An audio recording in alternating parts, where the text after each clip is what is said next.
Good morning, one and all. Hope you're well and ready to go today. And we are going to change tack slightly today. We're going to move the soft skills program onto creativity.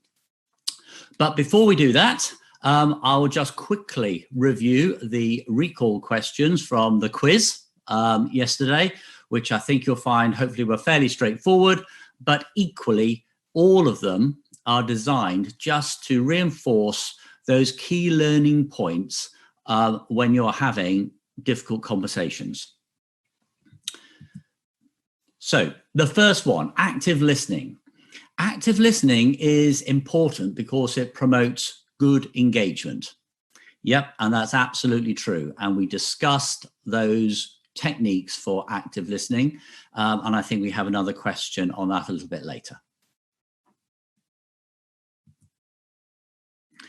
Which is not a positive aspect of body language. We have open gestures, towering over someone, maintaining good eye contact, and having a positive posture. And it's towering over someone. When you do stand above someone, that immediately has a dominating effect. Now, clearly, when some people are on, if you're on stage and presenting and you're a higher up, that is one of the things it is there to project, and not only when people, affording people time to see you and all of that. But it's most important if you are going and having a chat with someone at their desk, something like that, unless it's really, really quick and just a quick, hi, could you pass me the folder or something like that. If you're going to stay there for any prolonged period of time, it is really helpful and you'll get a better conversation if you can go down and grab a chair and be at eye level. Here we go. In active listening, RASA stands for receive, assimilate, summarize, and then ask. I'm not going to go through the rest because they are the jumble. And the importance of that is you want to receive the information. Let the person tell their story, either get something off their chest or just, this is what the situation is, and allow them to do it methodically and thoroughly.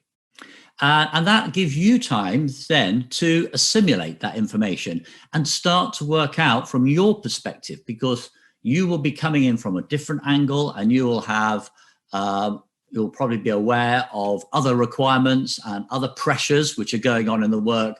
And so then you could start to work all of that out and start to formulate your response.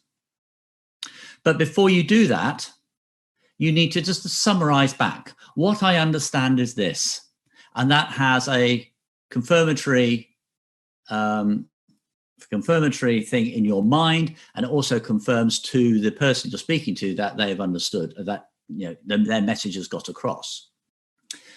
And then finally, ask. So you can ask your probing question and move the conversation forward. A few questions on question technique and question style. An open question is used for initiating the conversation. Remember, what we're looking for here is a funnel, a nice wide funnel. You're starting broad at the top, on topic, but still broad. And then we get narrower and narrower and narrower. And with a question technique, what you're looking for at the end of that is an action-orientated decision. So you can both move and do something.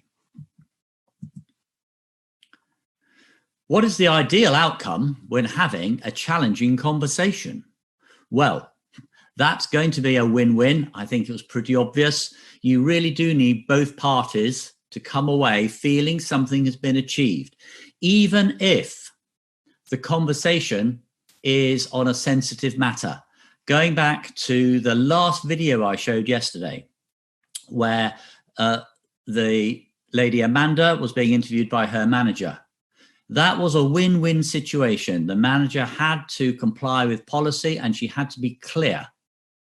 And Amanda needed a way forward. And actually, by the manager putting what she did on the table, actually would have helped Amanda, and it would have G'd her up a little bit, given her a little bit more motivation and something maybe else to concentrate on, which is more positive than dwelling on that relationship she's just come out of.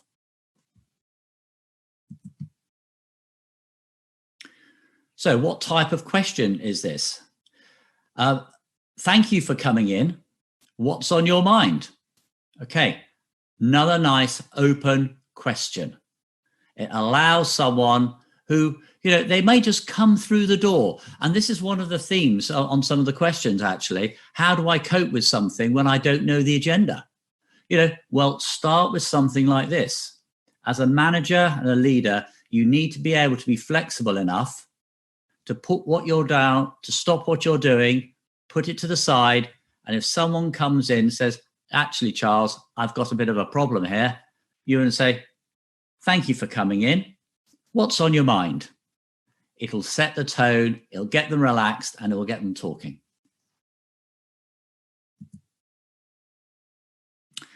Now, this is where we just move on slightly. I can see that this is important. Could you tell me when it happened? Okay, this is a probing question. What we're looking to do is get into the little bit more of a detail here. Now, it's not a closed question because I haven't asked for a specific time. What time did this happen? I haven't gone so narrow, but tell me when. So that allows, again, for more circumstances to be put into this.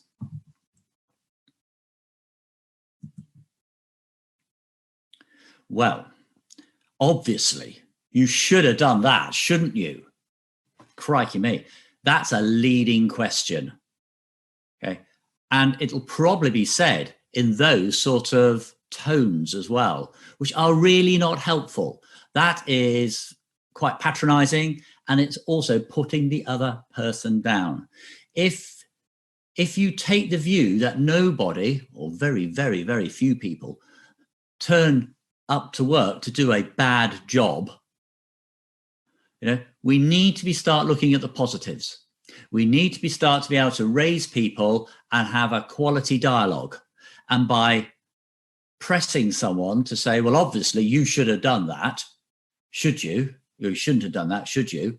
Then it really is putting them down. And that takes a long time to reverse.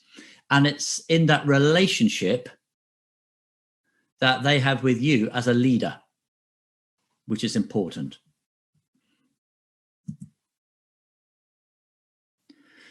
So what you're telling me is you can't work that day. That's more specific. This is what is a closed question. We're getting to that binary answer. Okay. And he's going to say, or she's going to say, yes.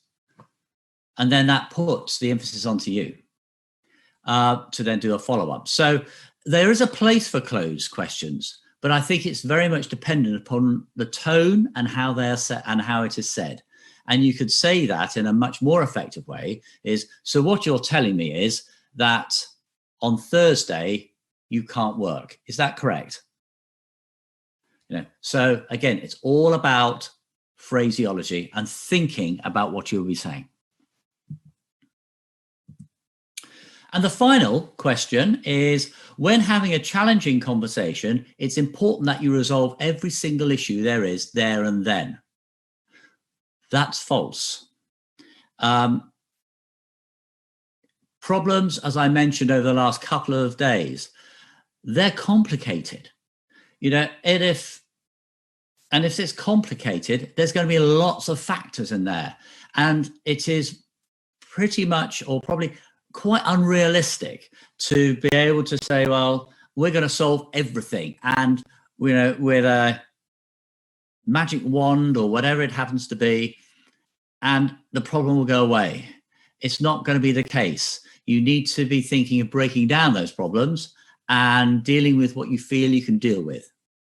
So that's really good. Now, I'm just going to cover off some of the other questions which came in and Nick has passed on to me.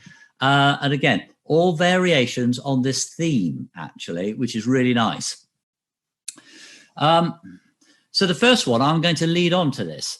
from this last question. Is it difficult to know what is important to everyone? Are there any techniques to do that? So it is difficult to know what is important to everyone. Are there any techniques to do that? Well, firstly, that is exactly right.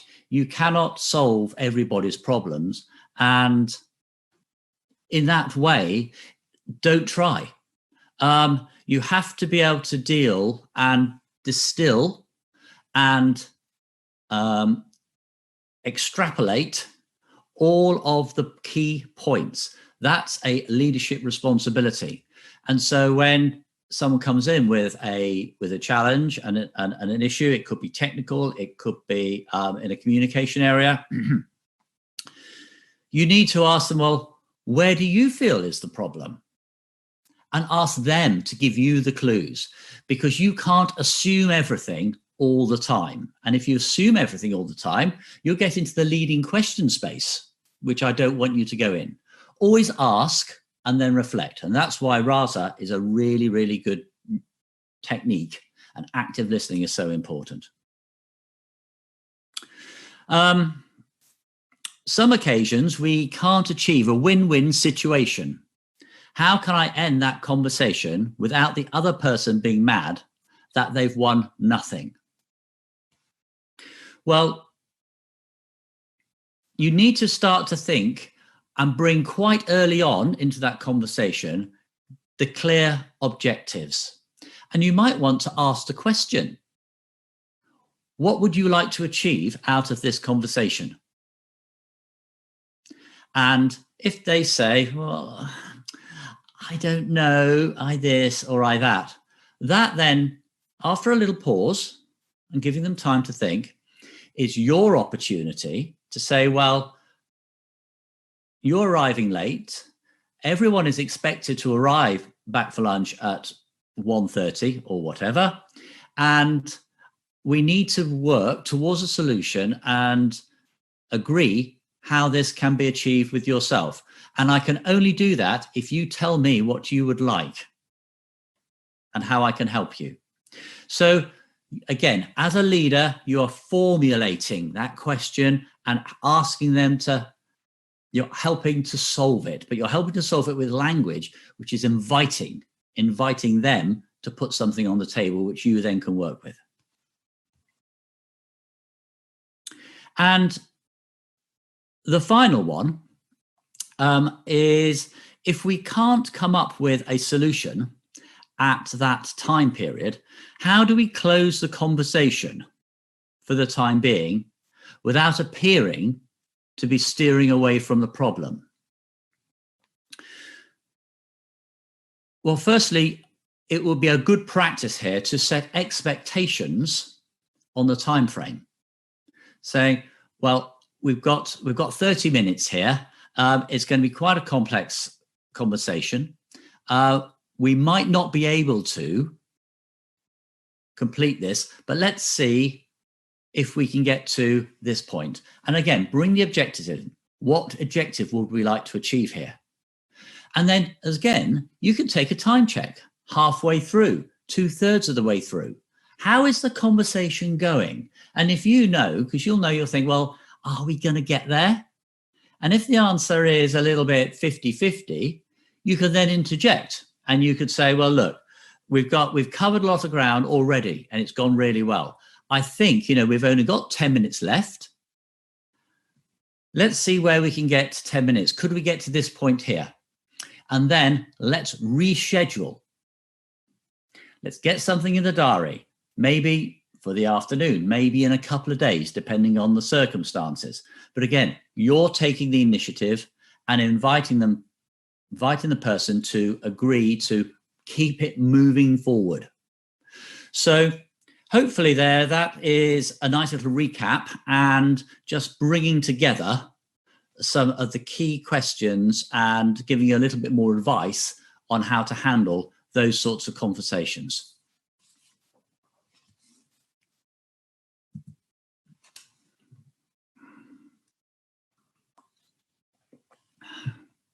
Well, We're now going to completely change tack, and we're going to look at creativity.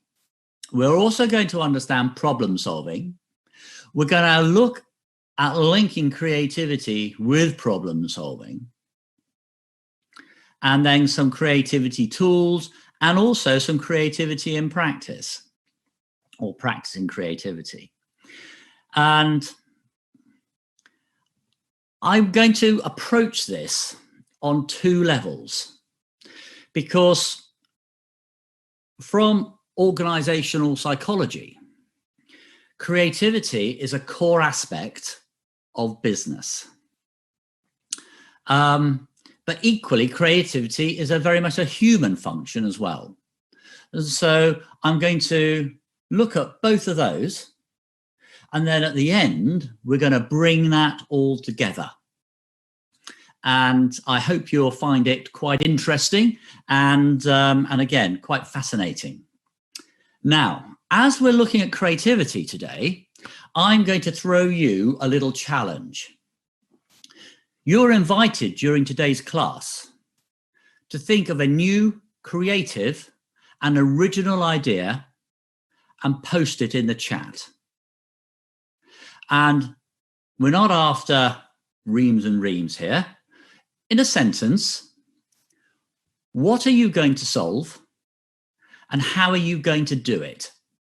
And I will pause at times and I'll ask Nick or Anisha just to read out a couple and see what we've got.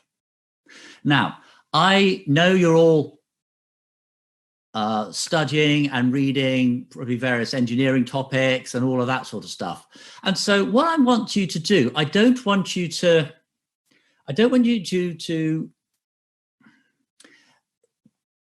just recall your dissertation subject or something like that, because that's going to be something you're working on. I want you to think outside the box. And as we go through, I'll be throwing in some ways to think differently and why you do need to think differently. And I'm really interested to see what real strange innovation that you can come up with. And I'm going to start with a quick story on this. There is, in Australia, this is going back quite some time ago, when there was this doctor called J.P. Marshall, and he was studying stomach ulcers. Now, before medicine got quite modern, if you had a stomach ulcer, boy, was it unpleasant. And you could end up having your part of your stomach removed, and then you'd be on medication and a change of diet and everything for life. Very, very unpleasant. But J.P. Marshall had an idea. He thought it just could be an infection. And he started putting this about. And everyone thought he was ridiculous. He says, there's absolutely no way. Medical science says there is absolutely no way that could just be a plain infection, because the acidity in the stomach is so strong that no infection is going to last in that. You're wrong. Anyway, he didn't give up. And through the research, it turns out that it just was that ulcers, stomach ulcers, can be caused by a straight bacterial infection. And the treatment for that is a short course of antibiotics. So that's the sort of thinking I want you to get into, thinking about possibilities. Okay, here we go. We're going to look at definition of creativity, importance of creativity in the workplace, and then I want to look at some creative famous people, and then we're going to discuss the concepts of how you can look at creativity and how you generate creativity yourself. So, what is creativity? Creativity is the ability to consider something in a new way. And this is absolutely straightforward and simple and quite obvious. But when you're looking at this in organizational psychology, creativity can take on a different meaning, because if you're looking at the successful elements of organizational change, no company can remain competitive without new ideas. And change is the outward expression of those ideas. An idea and creativity is a new way of doing these things. And that creativity comes from employees. And creative employees bring new perspective to the workplace. Now, this may be in a new product or a service. It could be a new management concept or a new procedure for working together. And these ideas can come from inside, but also from observing on outside what are others doing and how to take that. And so again, organizational psychology point of view is that creativity is the generation of novel ideas that meet the perceived needs of a company and responds to opportunities. So let's just look at Google for an example. Google Corporation allows its engineers to spend 20% of their time on projects of their own interest. This generates numerous ideas for new services, which included Google Moderator and an idea management system that allows virtual collaboration on project brainstorming, and idea testing. At Samsung, in India's subsidiary, employees receive rewards for interesting, innovative ideas with extra bonuses. And when that was introduced, it was so popular, out of 300 employees, it generated 1,800 new ideas a month. Another example of creativity at an organizational level is with General Electric in America. And around 2000, the CEO then focused on changing the company culture and the organization by reevaluating how this sprawling giant, what it had become, and which was mainly through acquisition.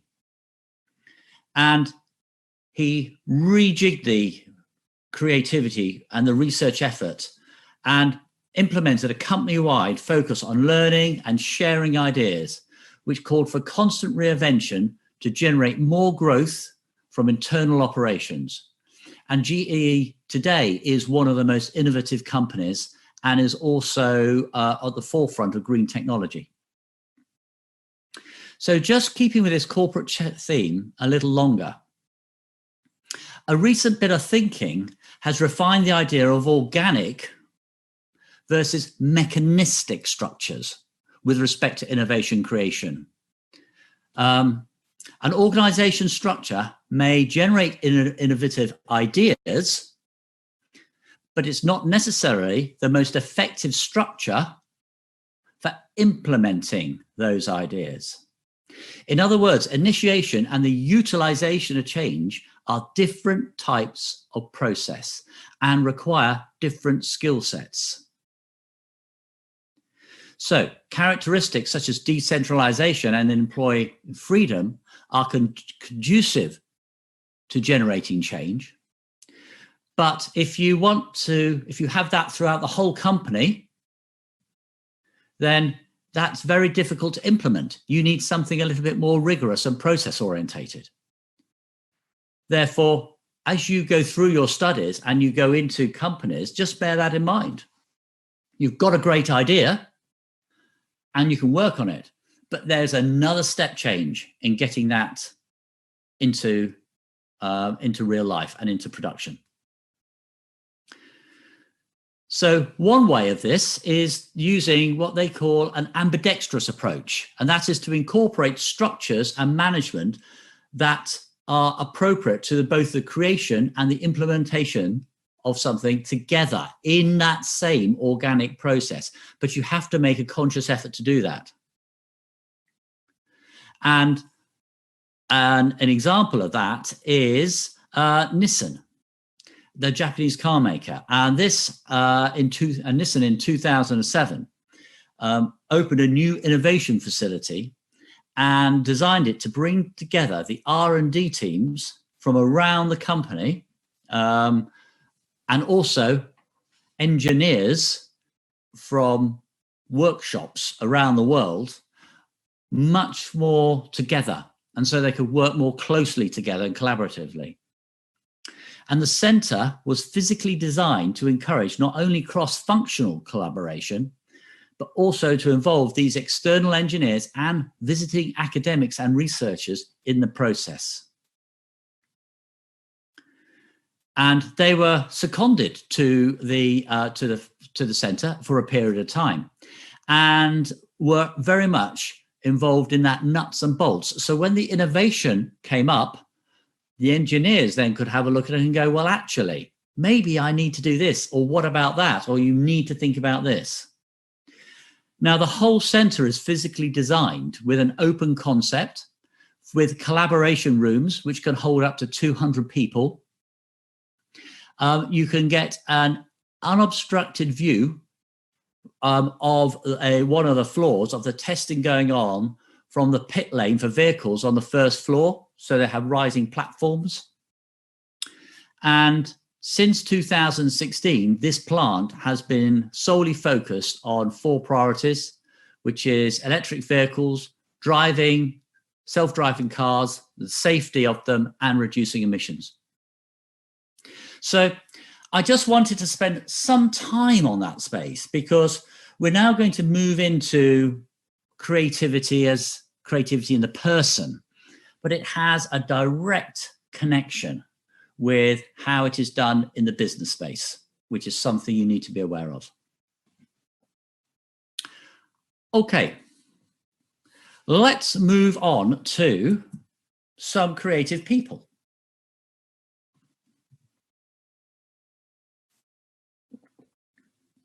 Now, it is fairly obvious, and I think all of us, if we were in a room together and we had to vote on who is the most creative and innovative people we can think of in business. And chances are, I think, that, you know, these sort of names here, which you can see, Branson, Musk, Disney, Jobs, we might put Dyson in there. And I'm sure you have some other people that have really influenced you and maybe a role model in that sense as well. And that's great. We know what they've done, and it's big.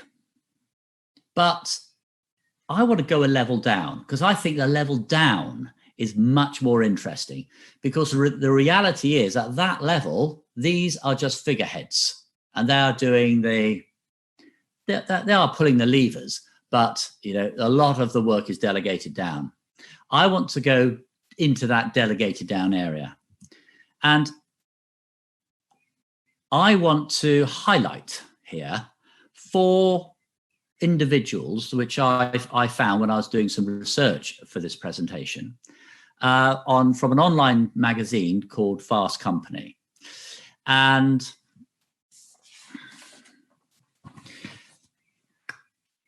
they were doing an article on who are the top 100 creative business men and women in the world today, and what have they done. And it was absolutely fascinating. And I've just pulled out 4 examples. And by just going through a quick summary, I hope just to provide you with a little bit of inspiration and a little bit of difference of what we're talking about when we're talking about creativity in the workplace. So the first person on the top left is Tamer Hassan. Now, Tamer Hassan is the CEO and co-founder of a company called White Ops, where he combines his ex-military Air Force background with his passion for coding. Now, White Ops is an ad fraud detection and prevention company. And in 2017, they identified a botnet which was particularly viral, and in just a few months had grown increasingly monstrous, creating more than 10,000 counterfeit websites and turning out 40,000 new IP addresses per day to generate fake traffic and and recuperate ad revenue or steal advertising revenue from companies. It had affected and compromised more than 1.7 million devices owned every day by users. And his challenge was how to detect this, because what the botnet did, and it was given the name Eve, it bypassed all the anti-malware, antivirus software, and it bypassed those devices and then hooked into the system to generate and scrape the data what it needs and create its destruction. And therefore, he worked with the US authorities, in particular the FBI, and using predictive analysis to prevent the prevent the advertisers and the adverts being delivered to the bot. So what he could do is then frustrate the proliferation, and his work resulted in the FBI chasing down and convicting some of the perpetrators, not all of them, because arrests were made globally in Malaysia, Bulgaria, and Estonia. So that's one area. Let's go on to Liz Jackson. And Liz Jackson is in the top right-hand corner. I don't know whether you're aware, but recently Apple was operating on 100% renewable, reported it was operating on 100% renewable energy. And it had also invested in 27,000 acre mangrove forest in Colombia. Now, Liz Jackson, who used to be the former head of the Environmental Protection Agency in America, she developed a program of innovation and creativity, which was over 6 years, where Apple worked in partnership with environmentalists in Colombia, which not only protected the mango forest, but identified a mechanism by where it could store 10 times as much carbon as terrestrial forests. And in the first 2 years, this program is expected to reduce carbon emissions by 17,000 metric tons. Let's go to the bottom left. Okay, in 2008, Roberto Asori believed he found something exciting bouncing off the surface of Mars, spanning approximately 12 miles across below the southern polar ice cap on Mars. The most plausible explanation was an underground lake of salt and potentially a harbor for extraterrestrial life. But Martian polarity and their ice caps are much more geologically complex, and the chemicals there are mixed with dust and ice particles, and it is not like it is on Earth. So this can produce a misleading in radar readings. So he and his team set on a project to knock down all of their own findings. And he developed a computer model to compute all the possible reasons why what they had found were wrong. And after running all of the scenarios, they felt that the only explanation for what they had observed was a lake of water, a briny type of water, which remained below freezing point due to the presence of salt or other chemicals. And his paper then was published in Science, August 2018. I don't have a reference, but I'm sure you'll be able to find it through the university. Okay, and finally, Liz O'Neill at the bottom right-hand corner. Liz oversees the supply chain at Levi, the jean manufacturers, as in clothing. Often companies end up sacrificing sustainability for speed and overproduce garments. But Liz tackled both areas last year with the launch of a project which used digital prototyping and lasers to automatically process and apply finishes to jeans to make them look worn and faded or whatever. And the technology is now being used in millions of garments, and it's planned to upscale this to over 50% of the companies and throughout Levi's manufacturing process. Now, what is really interesting, that piece of creativity led on to another, because what they then did was partner with a customization studio, a technology customization studio, which so the result was that when visitors go into a Levi's store and say, I would like a pair of jeans, and the customer service person goes, how would you like them? Here is an iPad, and you can choose from over 2,000 designs of how you like your jeans produced, and you can order them there or then, and that goes straight to the factory. They are manufactured and delivered within days. So I thought all of those were really different, really inspiring, and hopefully just resonate a little bit more about how you can use the work you're doing at the moment and the research and the learning in different ways in different companies. So let's go on to here. Oh, no, there is, sorry, I'm going to go back one. There it is. I normally have a poll on a separate slide, but I tucked it away. I'm going to launch a poll here. And let's see, let's get this going over here, launching poll. And I would like to know, in your opinion, who is the most creative? Who is your most creative person in that list of 4 people? And now we're launching the poll.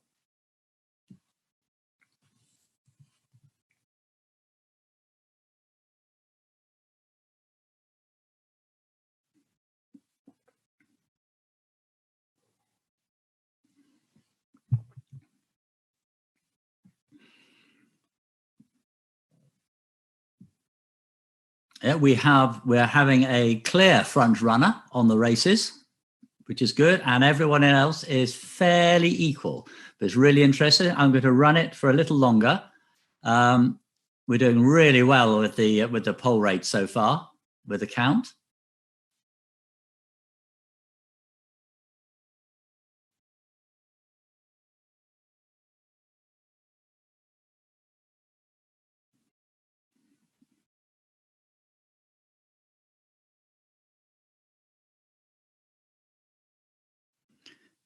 That's good. We're nearly hitting 70% of everyone, which is absolutely fantastic. If you haven't voted, please could you do so now so we can capture that? It's really good.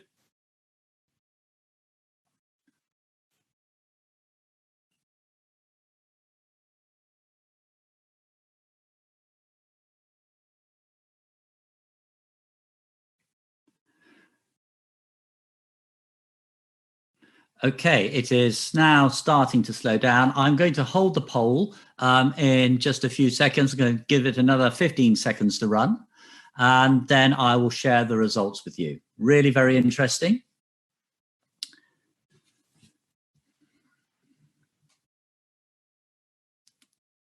That's great. And we're going to end the poll now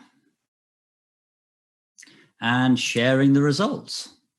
So, everyone, here we go. Your top business person is Tamer Hassan. Congratulations to Tamer. And then we come down to Lisa Jackson and Roberto, and they are in second place. And finally, Liz, but only by a few votes, is bringing up the final position. But it's a little bit of fun. But again, that's the creativity space I want you to get into.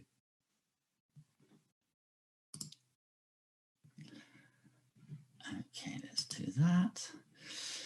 Nick, just whilst we are at this little pause, any ideas which have come in on the creativity front from the question I asked earlier? Yes, we have quite a few, Charles. If you'd allow me to bring up the first one. Mm-hmm. Okay, just a moment. Yes. traveling and changing the concept of traveling and the time it takes by studying unidentified flying objects is one of the questions that creativity things that came in from Abdul Aziz. Brilliant. Yeah. So could you just repeat that one again, please? One moment. Yes, here it goes. So the question, the idea is traveling and changing the concept of traveling and the time it takes by studying unidentified flying objects. Excellent. Yeah, really like that one. So the idea is changing the concept of the time and how we travel by understanding the impact and looking at the influence of unidentified flying objects. Is that right, Nick? Yes. There, really good. And I think, yeah, that's out there somewhere. And actually, what is quite interesting, that's just something just flowed into my mind about that. I don't know whether you realized that Elon Musk apparently recently bought up a chunk of the Earth's atmosphere or something like that. And it's a space where satellites are quite a low level space where satellites can populate. And I think he said, does anybody own that? Do I need a license? And I think the answer was, well, no, and I don't think you do. He says, well, I'll have it. And I think that came up on the BBC website a little while, very, very recently. So that's fascinating. Well done. Thank you for that contribution. Okay, I'm going to go on to the next slide. There we are. Now let's get into the personal space. How do we express creativity? Now, Richard Branson's mantra is A, B, C. D, always be connecting the dots. And just remember that story I told yesterday about when he couldn't get a flight to Puerto Rico and he chartered a plane, got assigned $40 for a seat. It got him there, and it was the spark which started Virgin Atlantic. Always be connecting the dots. So I now want, though, to look at how you can be creative, because there is a challenge here. People go, well, I'm not creative. I don't do this and I'm not that. Well, my mission now is to prove you wrong and to unlock your creative juices.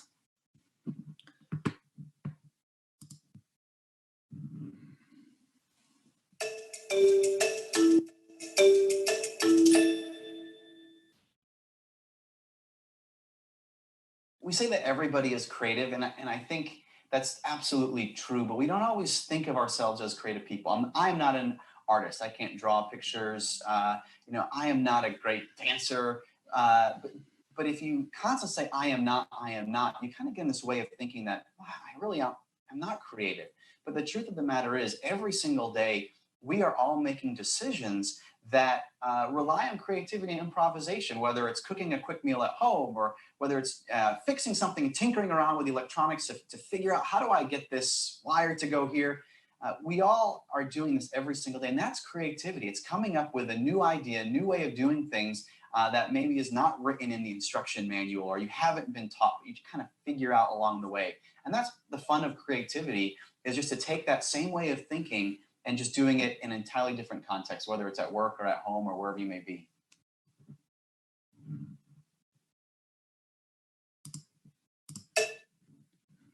Okay, just a little verbal vignette there, just to introduce that creativity is in all of us.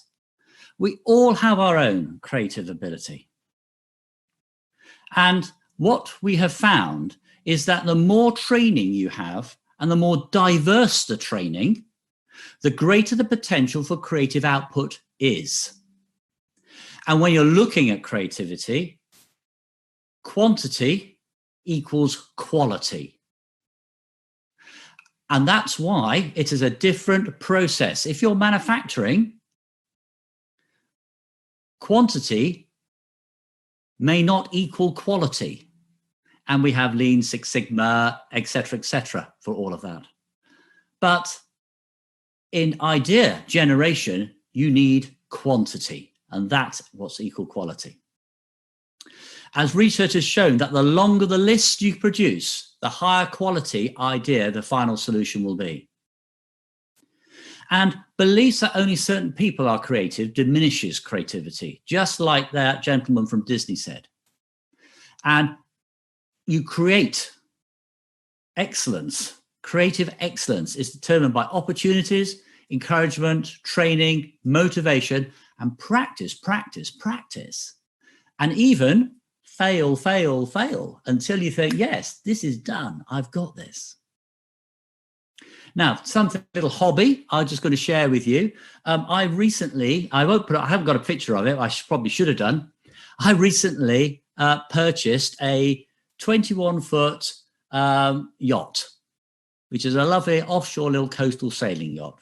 It's been out the water for 3 years. It needs renovation from keel to the top of the mast, everything. I can sail. I've never sailed a yacht. So that's the first thing. And the other week, I stripped out all of the electrics inside because they were all rotten and unsafe. And I had to learn about DC current. And I watched some great YouTube videos and some instruction. And now I've designed my own wiring circuit diagram, which I will be installing over the next few weekends into my yacht. A new skill I never knew I'd have to do. I never knew I'd have to do that even a few weeks ago until I started rummaging around. So being creative and being inquisitive is really, really important. And I find it really, really motivating.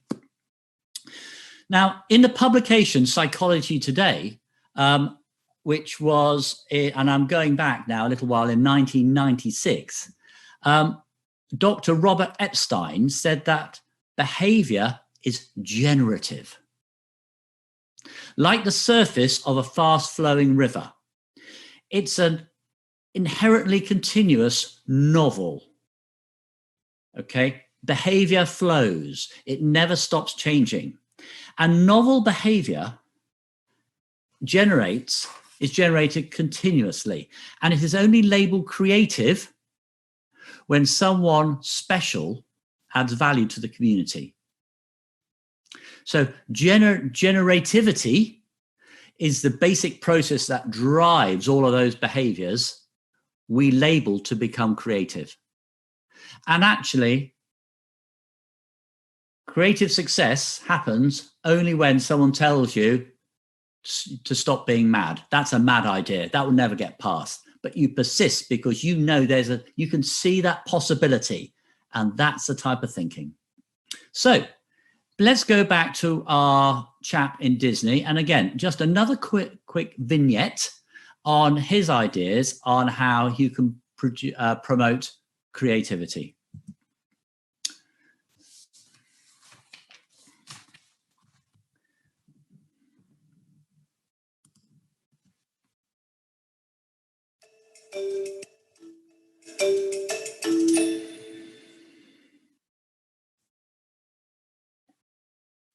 For someone to become more creative, really what you're asking is, how can somebody create new ideas? And I think you need to be exposed to all different kinds of things in the world.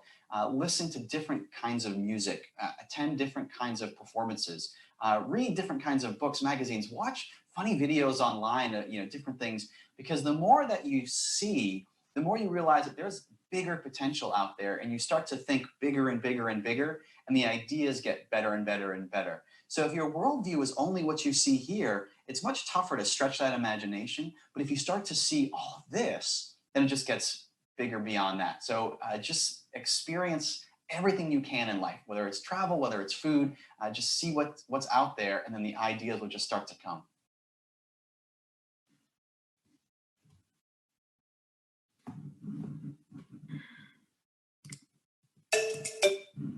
Okay. So we're all creative in our own way. The smallest spark is important. And we also must recognize each other's gifts and talents and perspectives. And you've noticed with all of the examples I've talked about today on this module, creativity takes time. You've got to allow for the incubation of the idea. It's got to grow. It's really, really the tiniest seed, the tiniest spark before it can embellish and grow into its fullest form. It also takes teamwork.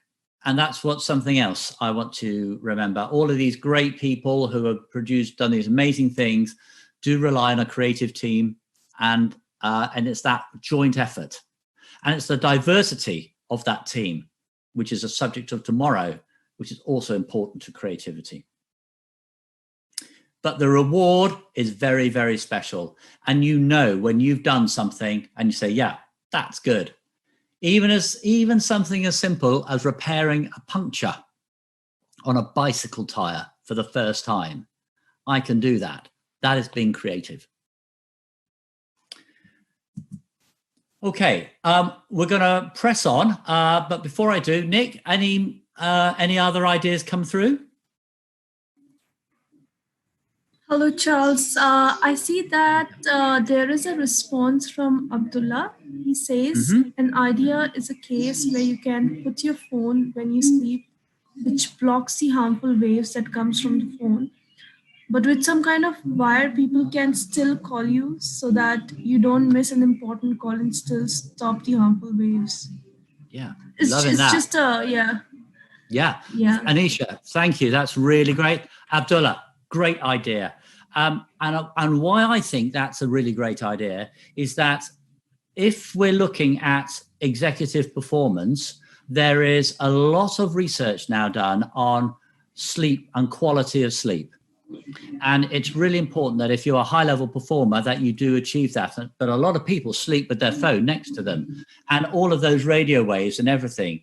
And so one of my coaching things is they're trying to sleep with the phone away. But your idea connects the two. And it sounds to me like that could link still getting quality sleep, but still being in touch. Fantastic. Thank you very much. Okay. Anisha, another one? We have time. Yeah, let me go through a couple of responses. Okay, so there is one from anonymous attendee, and he's asking, can we be creative in fields other than what we are interested in? Yeah. Thank you. That's a really interesting and a very important question. The answer is yes. You can be creative in every area of life. And it's literally deciding how you want to approach something new. It's like doing something at the weekend.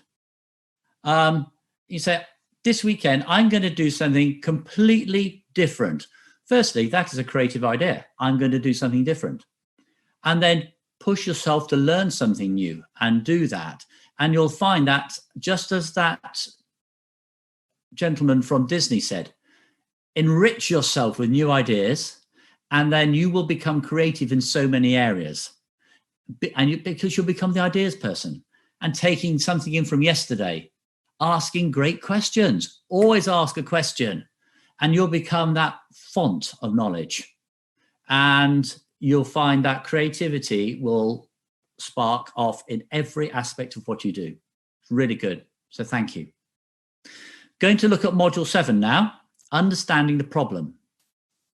Okay, now I understand that we are in a soft skills presentation or soft skill program, and we are presenting here to the University of Petroleum and Engineers cohort, and therefore I'm taking a leap here that you already understand and have been using and been taught a number of problem-solving techniques which are appropriate for your school of study.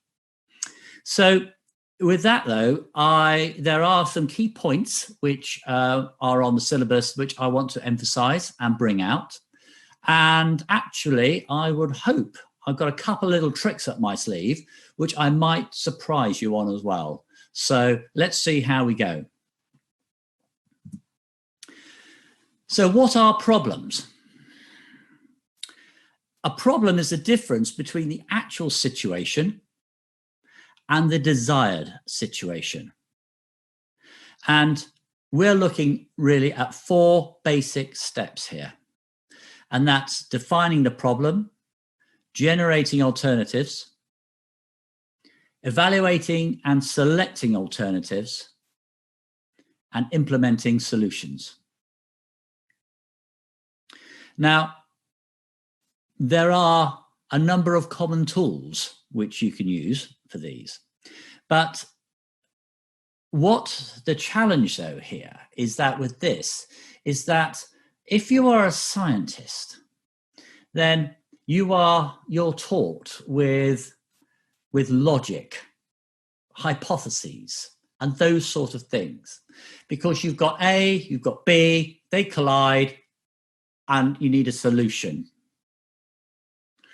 But problem solving is not always linear.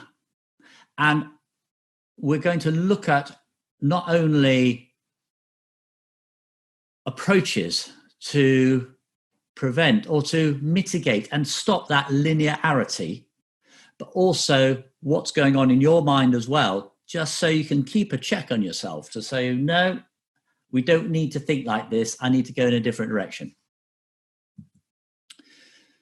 So the 5 whys and root cause analysis. Now, both of these essentially, I think, came out originally on Lean Six Sigma, that sort of training. And I'm sure you're all very familiar. So the 5 whys, we go down, we ask why 5 times to get down to a more granular reason. And then we have root cause analysis, where that is much more of a technical, data-driven approach. There's also, which I hadn't put on here, but it was in my notes earlier, fishbone analysis, the Ishikawa diagram, where you take a line and you keep branching off there to look at the root cause.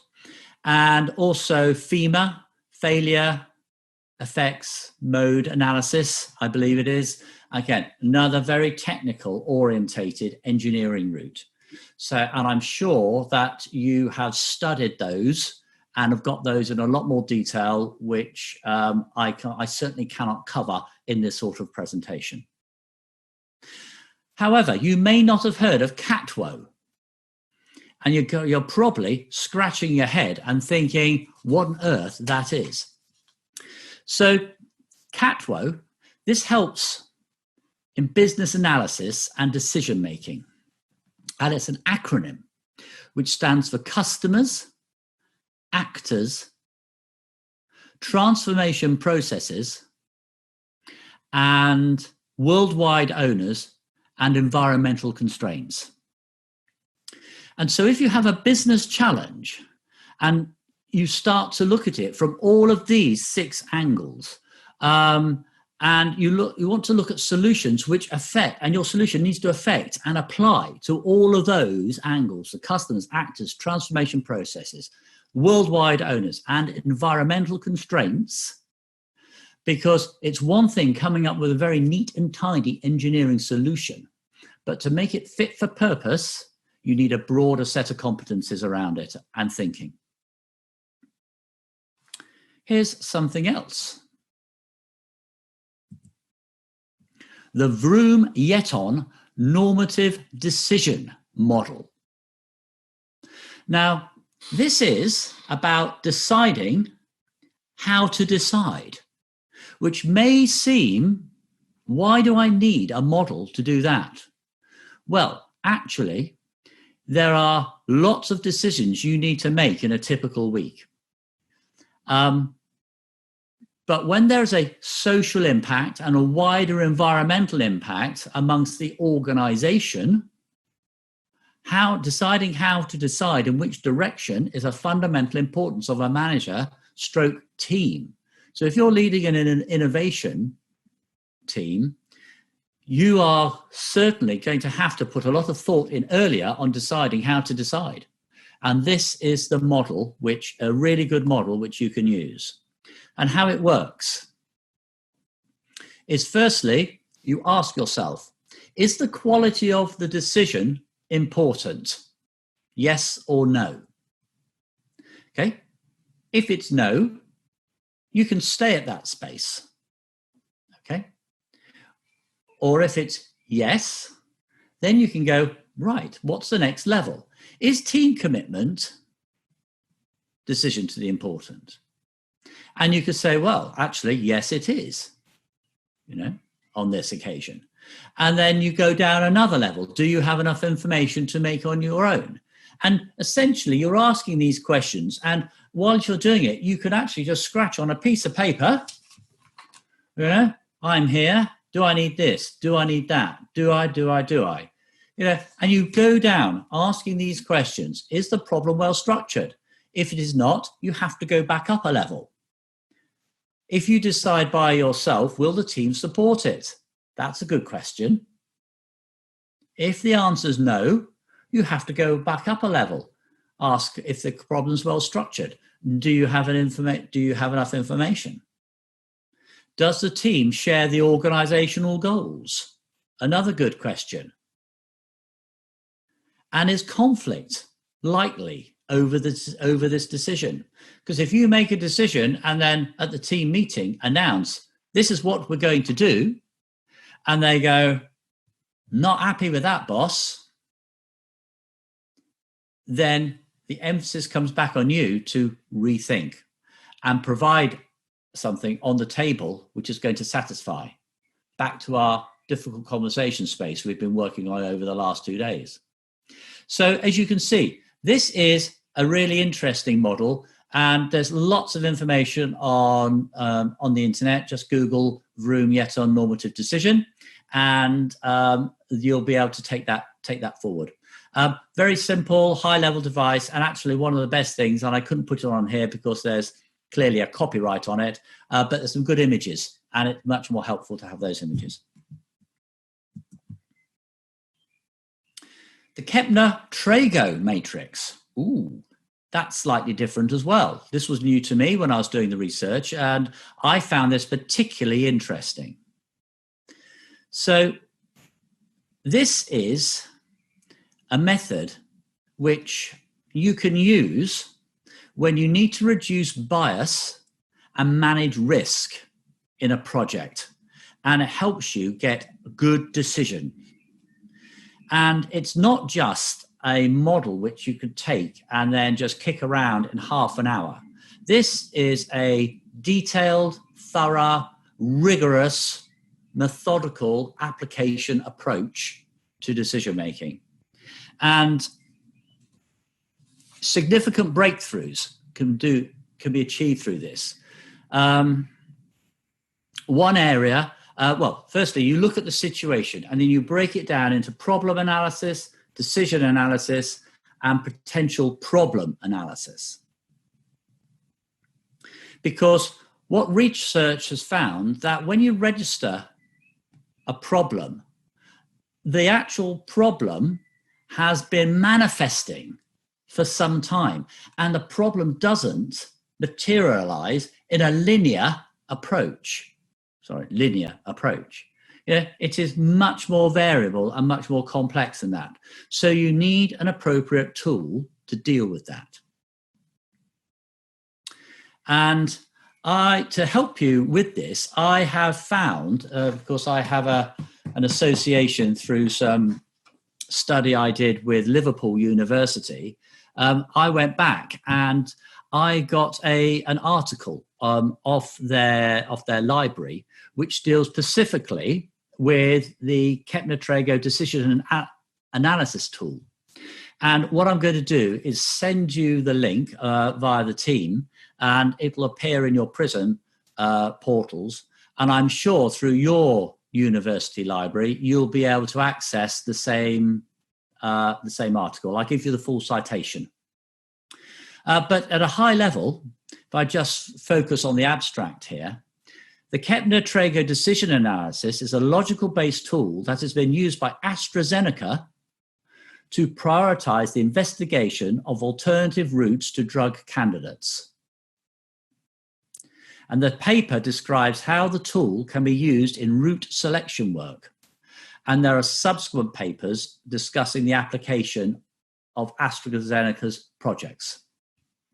So it's very good. It's in 6 parts. I'll give you part 1, and then the rest you'll have the rest is obvious from there.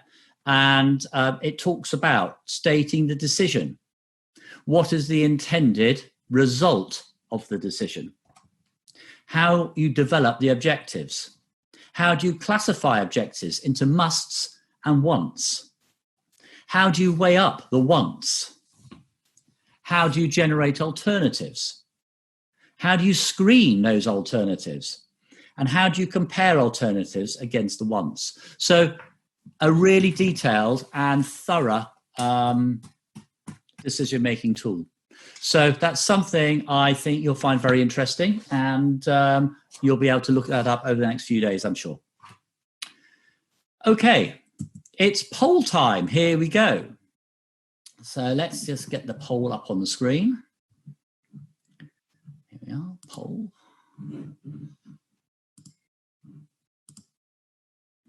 Okay, so I am going to launch this poll now. And in your opinion, where do you feel, though, out of the models and your experience as well, is a good, effective decision-making model?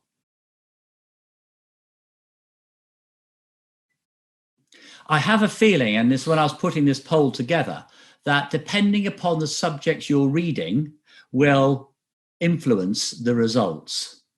And that actually is, I think that's coming fairly true here. Yeah, quite interesting. Great voting. This is absolutely racking up here. Thank you very much.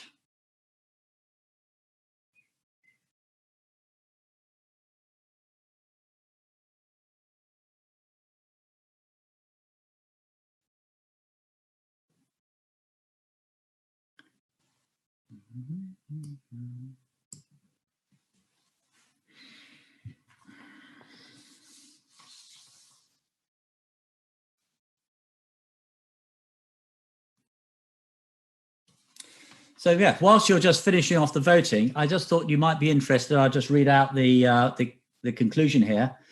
On the Kepner-Trago decision analysis, this system is unbiased and transparent, and it allows a decision to be made on available and projected data rather than that on personal opinion and forced argument. Quite interesting. Okay, we're going to, it's slowed down. Thank you for voting. We've really got a lot in here. I'm going to close the poll now because we've only got 5 minutes and I just got 2 slides to do and then hopefully a quick time for some questions. So closing it now and sharing the results. Now, look at that. As again, that's what I just thought. That is actually much more even. There's those 2, there's the CATWO, which is a little bit down, and Kepner-Trago only a 1% above it, but 5 whys comes out, then root cause analysis, and then the Vroom-Yetton model. So fairly, the distribution here, I think, is a little more even, So that's good. Hope you enjoyed that. And now let's move on to just the summary here of where we're at. So this takes us to, look, right decisions at the right time. That's what we're looking at here. I encourage you to be creative, open yourself up, share new ideas, talk differently, be alert, take your action early, take that spark and do it. Don't hold back, be bold, speak to others, share the problem, share your thoughts. Remember, quantity is better than quality at the early stage. And always look at different options and decide best how to act. That's great. Okay, We've got time for questions, and then we're nicely coming into the break period. So if we've got maybe a couple of ideas and a couple of questions, we could deal with those. Thank you very much, team. Yes, Charles. So I see there are a lot of people. They're asking you to repeat the definition of catwalk. Oh, right. Yes, I can do that. Yes, absolutely. So let me just, that stands for, because that wasn't on the slide, which I apologize for. It stands for customers, actors, transformation process, worldview owners, and environmental constraints. So customers, actors, transformation process, worldview owners, and environmental constraint. Anisha. Awesome. So I hope that clarifies the confusion. And there is another question I have here from Mohammed. And he's asking, with so many decision-making techniques, how to decide which is more appropriate, or it doesn't matter which one to choose. Okay, yeah. Understand that question. They all have their own place, to be fair, and there are a lot. And as you go through your studies and get into other roles, you will be given more and more and more. My advice here is that you'll find that some, like which go very much in that root cause analysis, are appropriate for specific engineering type led projects, especially when there's a lot of data involved. If though you wanted to take a quick, maybe more rough and ready approach, you could take something like the 5 whys, because that's an easy thing to remember. And if you are faced with just a small problem or something, you can go, well, why is that? Why is that? Why is that? And just work through it yourself. So I think I use the 5 whys. I probably use it unconsciously, actually, especially with my boat. But that's the sort of thing. So I would recommend, if you had something challenging or just as a conundrum and you want to have a go at it, 5 whys is always a good place to start because of its simplicity. And then if you're in a working professional environment and a lab, then you'll find that there will be policies and processes which you'll be following, and the decision will be not so difficult for you, because then as a team you'll say, for this we do this sort of root cause analysis. One quick one, and then we'll break for the break. Awesome. So I have another question from Faisal, and he's asking, what is the difference between an existing problem and the potential problem? Right. So thank you, Faisal. So the question is, what is the difference between an existing problem and a potential problem? Yes. Yeah. Well,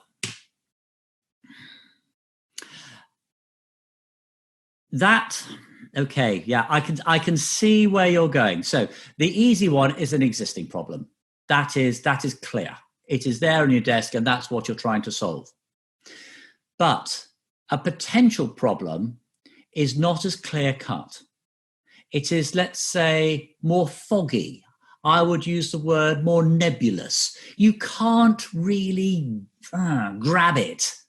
It floats away all the time. So I would suggest to you that you have your existing problem, and then as you're working through the solutions to that, you want to be considering, what is the potential problem out of this aspect, out of that aspect? And so if you just go back to something like Catwo, you had those 6 parts of it. Each one of those could be satelliting around your existing problem. And so a potential problem could come from customers. A potential problem could come from the transformation process. And so it's the key about using these models to help you think more clearly, because otherwise, as we'll find out after the break, there are so many potential mind traps you could fall into which narrow your thinking. I hope that answers the question. Thank you very much. It is now time for a break, and we will reconvene class in 30 minutes. Thank you. Thank you, Charles.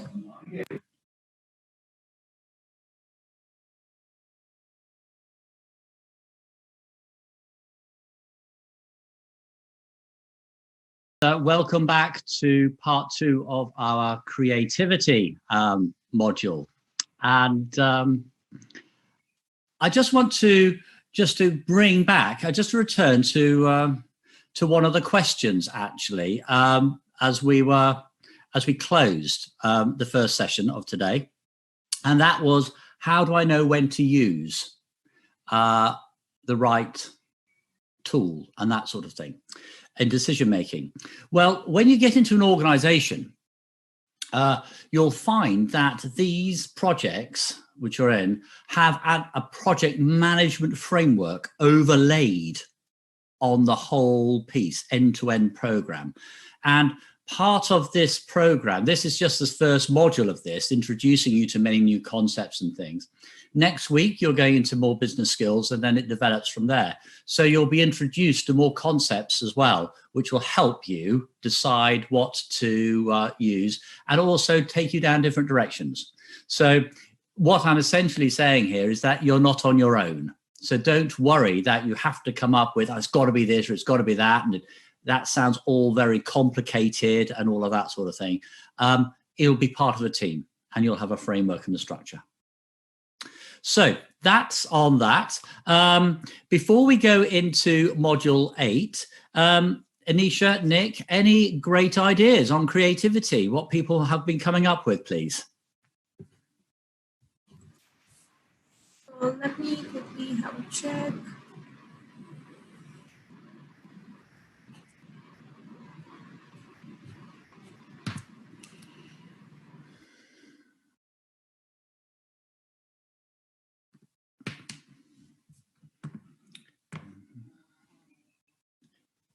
So if you haven't put an idea in, please do. Love to hear. We had some great ones already today, and I really enjoyed hearing about those, because it's just nice for me to think about these things and have something else to sort of contribute to.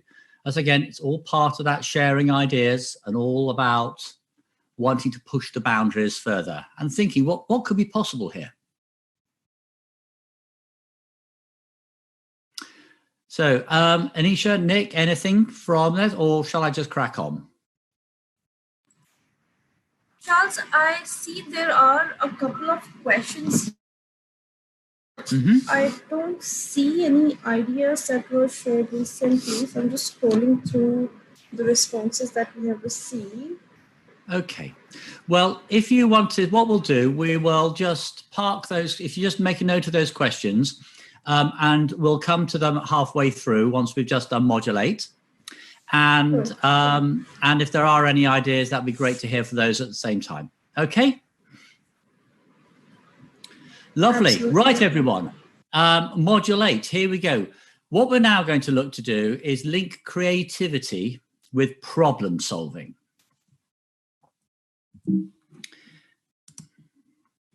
And there is a creative approach here. And if you look at the generation, the evolution of an idea, of a product, how it came about, you go through a number of phases. Firstly, there's the opportunity or the problem recognition.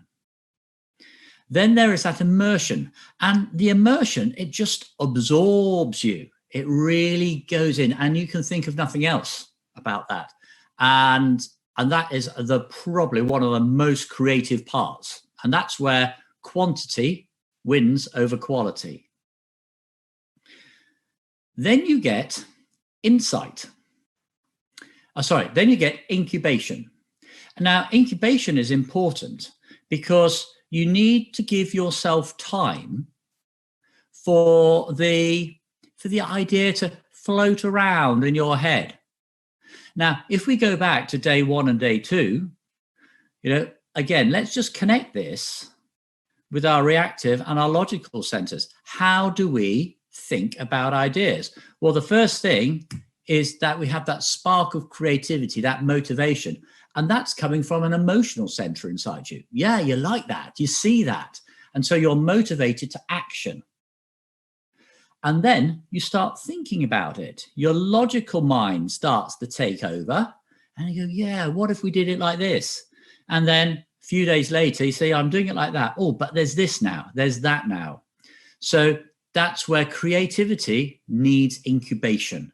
It needs time for the idea to settle, develop, and be subjected to critical analysis, which is a really good university sort of approach. This is what everyone is taught, really, a big skill coming out of university. Critical analysis.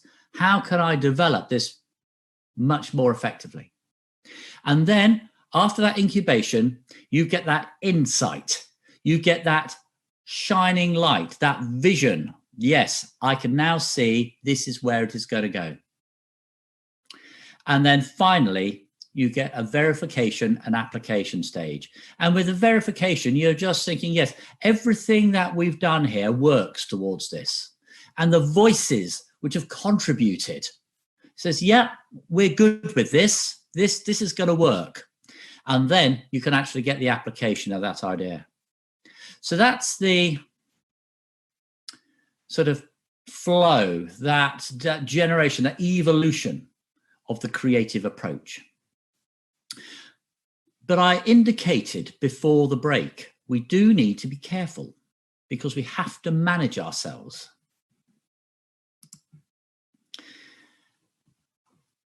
And what I want to talk to you now is something in psychology which we call cognitive distortions, because you have to identify your own mind traps. Now, a cognitive distortion is a phenomena by which individuals may systematically distort or alter incoming information. And that, in other words, it's something which they assume, and it could be assumption about individuals, it could be assumptions about the interpretation of some rules. It's the things we do and we process it, but we're not making accurate deductions from the information we're processing. Now, if we were going down a clinical direction here, which, I mean, to be fair, which we're not, but it's just, I just literally touch on this because cognitive distortions can manifest themselves when individuals are experiencing undue anxiety or depression or negative self-feelings. Okay, so if you don't feel good, we call that self-efficacy, our belief in ourselves to be able to do something. And that can become from things like, overgeneralization and thinking things are always true, whatever. Whatever the circumstances, it's going to be fine. And we're not connecting the dots. Remember what Richard Branson says, always be connecting the dots. And also, we're probably basing our decision-making processes on very limited experiences. One thing about memory recall is that when you recall memories from the past, the general tendency is to paint those with or to look them through what we call rose-tinted glasses. We always look for the good. We always remember, oh, it was like this. Oh, it was like that. It'll be fine now. But the circumstances now are fundamentally different to what the circumstances were back then. And you've got to manage this cognitive distortion because it is associated with what we will then call emotional disturbances, and it introduces bias into your thinking and into your perspectives. And this leads to biased decision-making, biased emotions, and also then biased actions. Now, one of the things we have is, I don't know whether you've heard of groupthink. Now, groupthink is another phenomenon where the whole populace of the group, and this can be a small team, or it can be thousands of people. You get groupthink, group identity. And when you're in that space, that is particularly dangerous because you take on your subconscious processes, take on the identity of being in that group, and you adopt behavior and mannerisms consistent with your understanding of what that group should look like and behave like. I'll just bring a UK example in here, a UK example. A little while ago, there's quite a large problem with football hooliganism. And I think it's pretty much been, stamped on and it doesn't happen as much, certainly much in UK, but certainly there was a period of time where, the average family could not go to football. And so that's quite interesting because you're always going to get a small cluster of people who want to act in a particular way and maybe just be unpleasant or aggressive towards others. But what makes thousands? So what makes putting on the football colours and the scarf and the hat and turn someone who has a very standard job in insurance or whatever it happens to be into someone who's acting pretty unacceptably? And it's something just to think about, because whilst that is an extreme example and an example with lots of people there, in teams, groupthink can happen because you all think that, oh yeah, this is a good situation, we're doing well here, and you get taken along, and that's a mind trap. And we'll just come on a little bit later for techniques to watch that.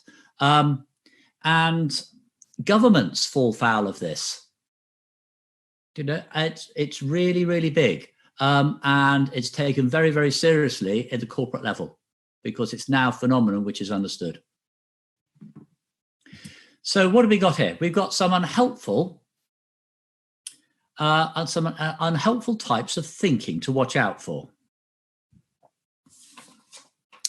And what I want to do is just go through these, just so it gives you an indication and something you can go, oh yeah, that's something I need to be careful of, made a note of that one. Or what will happen, and generally happens to myself, is that you'll find yourself in a situation in the future, team presentation or something like that, and you'll go, do you know what? We talked about this. I had a thought there. I'm predicting the outcome of this, and you just have to hold yourself back. Okay. And that's that mindset I spoke about over the last couple of days. So types of unhelpful thinking just to watch out for. A mental filter.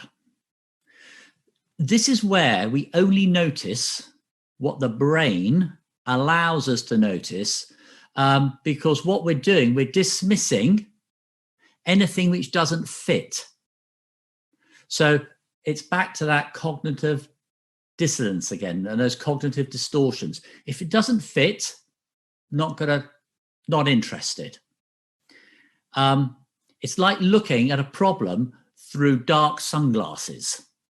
Okay. Or alternatively, only concentrating on the negative in a conversation and you're filtering out all the positives. So you just need to be aware, what is the mental filter process going on? Mind reading. This is where we assume we know what others are thinking, and we might even preconceive a solution based on those thoughts and those emotions, leading us to think what's going to happen. And I know what that person's going to say. And so you'll jump to a conclusion too soon. So don't mind read, because we just can't do it. But our brain plays tricks on us, thinking, I know what he's going to say. And of course, he may say something, say, yeah, I got that one. I knew where that was going. But, it might not be the case. And certainly in a complex scenario, then you need to manage that.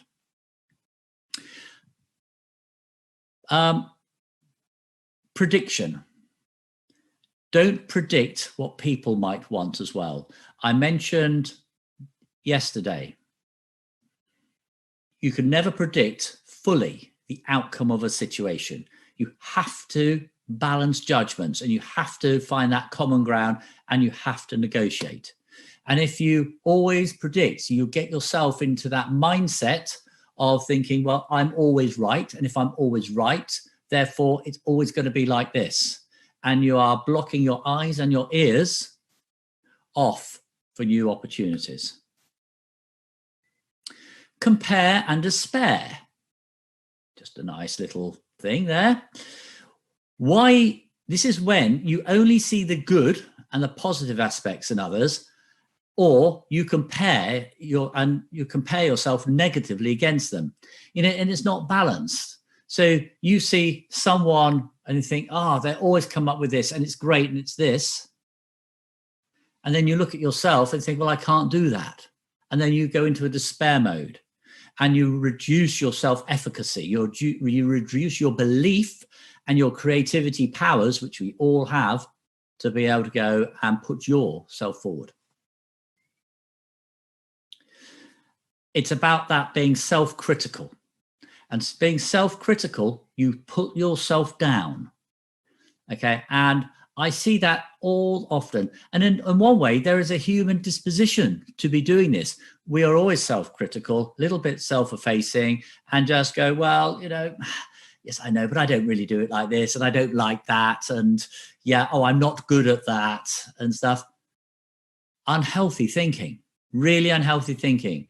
It's no harm to say, well, that is not my area of expertise, but I'm really interested to learn.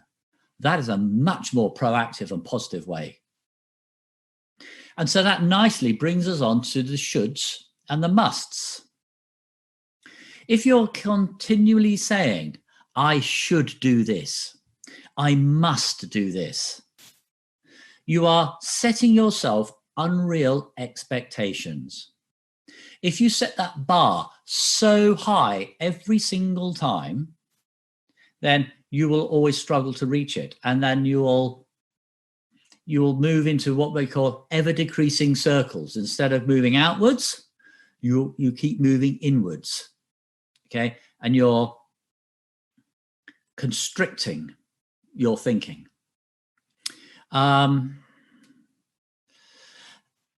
You want to use that positive language. I'm really interested in this and I can do this. And there's no harm in setting the bar at a good level. I want to achieve that, but you need to break it down and understand that there are steps to get to that level.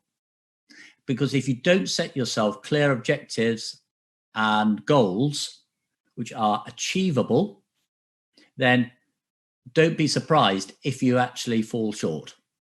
And so that language is, you need to change your language. Catastrophizing.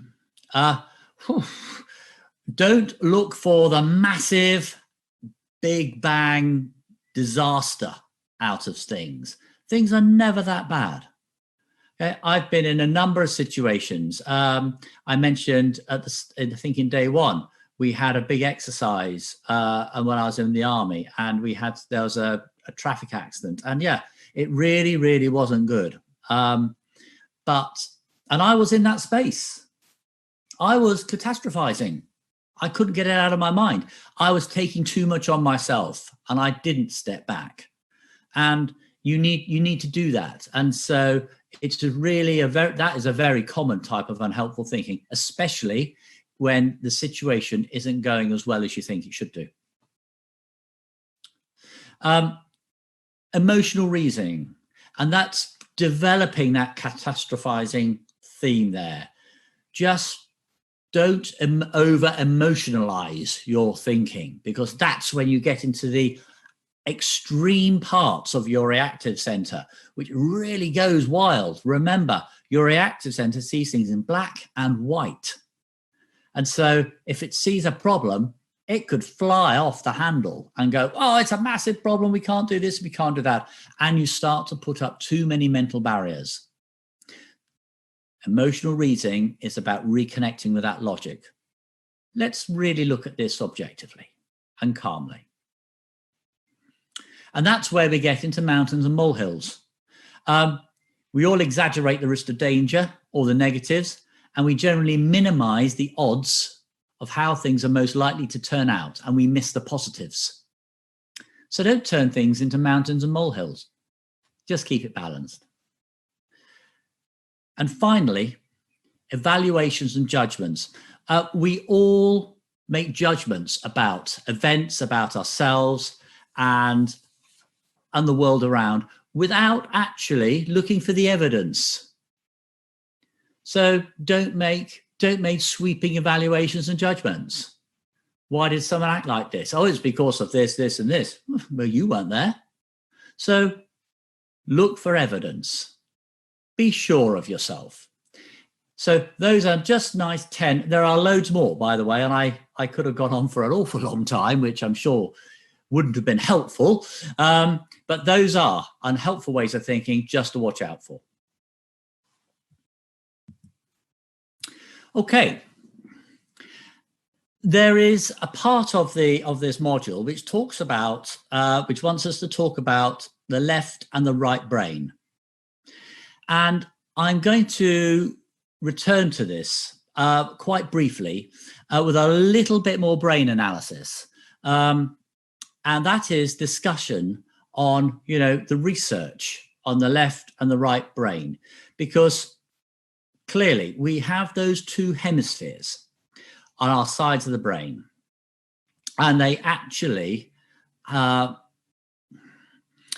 there's a common line of thinking that they do different jobs, and that if you had any exposure to something called neuro-linguistic programming, NLP, there is a school of thought which you use your left-hand side of the brain for more analytical and logical and more fact-orientated work, and your right-hand side of the brain, my left, your right, yes, and my right-hand side of the brain is for my more creative, my more artistic, free thinking, big picture, visionary side.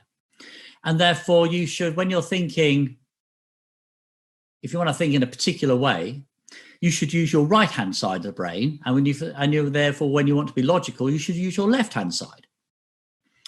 Well, I'm just going to measure that because my training and academic background always wants to put some critical analysis in this. And I'm sure you do too.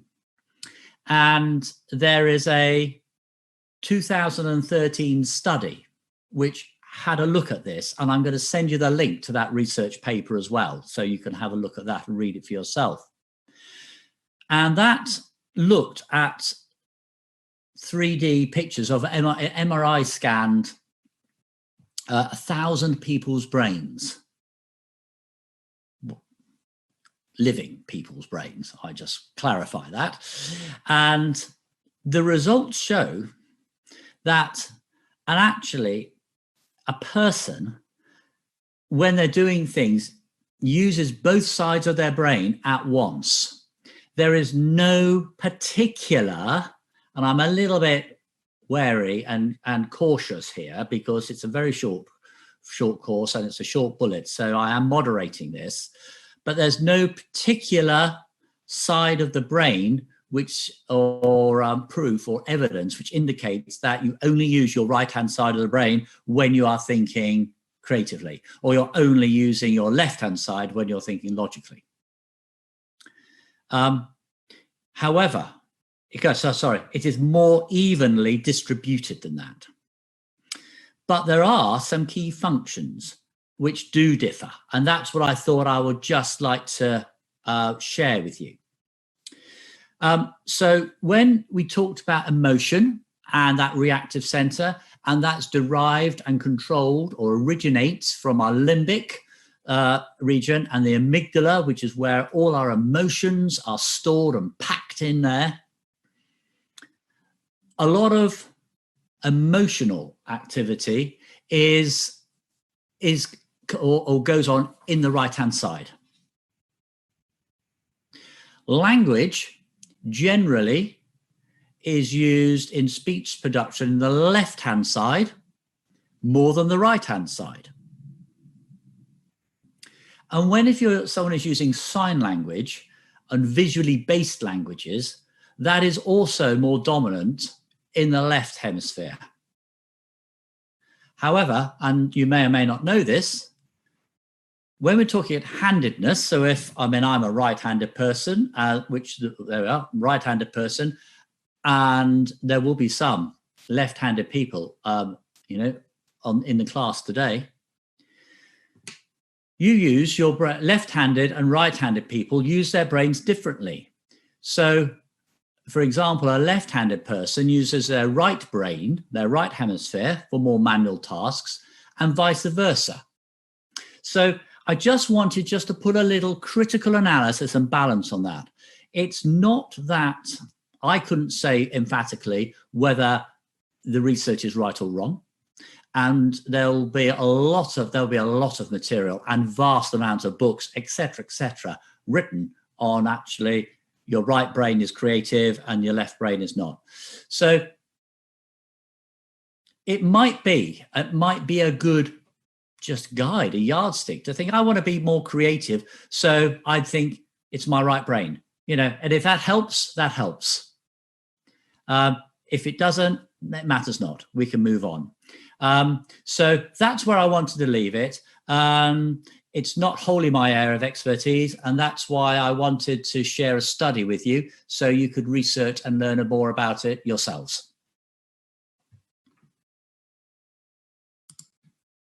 Okay, let's go on to thinking styles, because this is a much more determined area, much more researched area. And what we find is that there are 5 prominent thinking styles, of which everyone will have a preference for. Now, as I will explain tomorrow in more detail, when we're talking about behavior and personality, we should be talking in stovepipes. We need to be looking more horizontally across the spectrums. So I'm just going to go through these and what each one generally indicates. And whilst I'm doing that, we're then going to come onto a poll. And I want you to think about which thinking style most represents you. Which one of these do you feel that you resonate with most? Because there'll be a bit of everything in you, but there'll be one which you think, actually, that's more me. And that'll just be an interesting thing. So let's see what happens. So we have 5. Let's start with the synthesists. Now, these are the creative thinkers. They are largely defined by their curious nature. And instead of dealing with logic, they love to explore more abstract ideas. And they ask what, if, and consider a range of views and possibilities. And sometimes these types could even be considered as being argumentative, because they're very quick to bring attention to opposing views. But these creative thinkers, if you are in this, if you are creative, you can just help and just check yourself by just acknowledging other people's ideas first before presenting those alternatives. So if you're in this bracket, you're a creative thinker. You often are off wandering off flights to fancy, thinking, yes, what about this? What about that? Really interesting stuff. Then we have the idealists, and that is the goal setters. And the idealists set high standards, always looking towards a larger than life goal. Now, while others might see them as more perfectionists, an idealist in their mind is just putting their best foot forward. And it's just, no, that's where I need to be. Must be perfection. These individuals, if you're one of these, you're future orientated. You value teamwork, and in that team, you expect everybody to work hard, just as hard as you. So it's important just for you to realize that others have their own standards and expectations. And, you know, you might have to compromise in that just so you can get the best out of your team and not driving people too hard. So are you an idealist? Pragmatists are logical thinkers. They don't want to waste any time. They want to take action. They want to tackle problems logically, step by step. They focus on getting things done. Not necessarily interested in understanding the big picture or bigger ideas. And they might be more interested in just looking more short term. We're going to get this done. Bang, we're the doers. And therefore, one area for pragmatists is just to consider about taking a step back and reflecting on the big idea and the direction of travel just could be a little bit more positive for people. So something to think about. So are you a pragmatist? And that analysts, these are the rational intellectuals. Analysts work methodically. They gather all the facts and the data, measuring and categorizing along the way, and their personality is rooted through being accurate and rational. They're always looking for a formula or outline procedure to solve a problem. Now, if you're an analyst, you might actually discount other ideas. And so a good thing for yourselves, if you fall into this category, is just being a little bit more open in your mind, because other people will also be able to offer a unique value.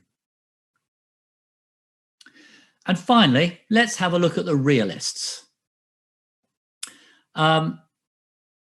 Realists are the perfect problem solvers. They're quick on their feet. They do whatever it takes to solve a problem. That said, they can bore quite easily. And if you're in this category, you may not feel challenged by everyday problems or stresses, but you actually do want to be challenged. So, you know, like a pragmatist, just taking a little step back and looking at a problem from a different angle would be beneficial. And just gathering all the information up that's available to you first might be better. So there we have it. Those are the thinking styles. I was thinking, where do I fit into all of this? Because I'm a bit of an action, hands-on doing person. I like to see things. I'm probably more in the realist bracket, but I do like a little bit of creative thinking. I do like the synthesist as well. So that's where I think I lie, probably more of a realist. So let's go on to the next one. I'm going to go to the poll and let's launch the poll. Oops, sorry, I was sharing that for ages. And let's go to poll 3 and launch that. Okay, here we go. Oh, it's firing around. Fantastic.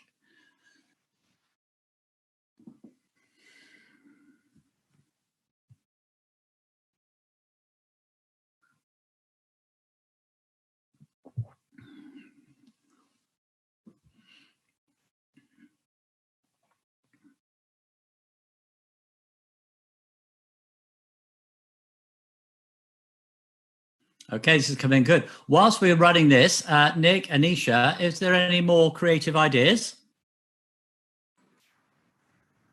Yes, Charles, we do have a couple of creative ideas.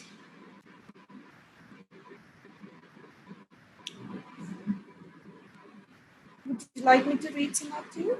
Yes, Anisha. I just while we're running the poll, if you have any creative ideas, that would be really nice. Just one or two.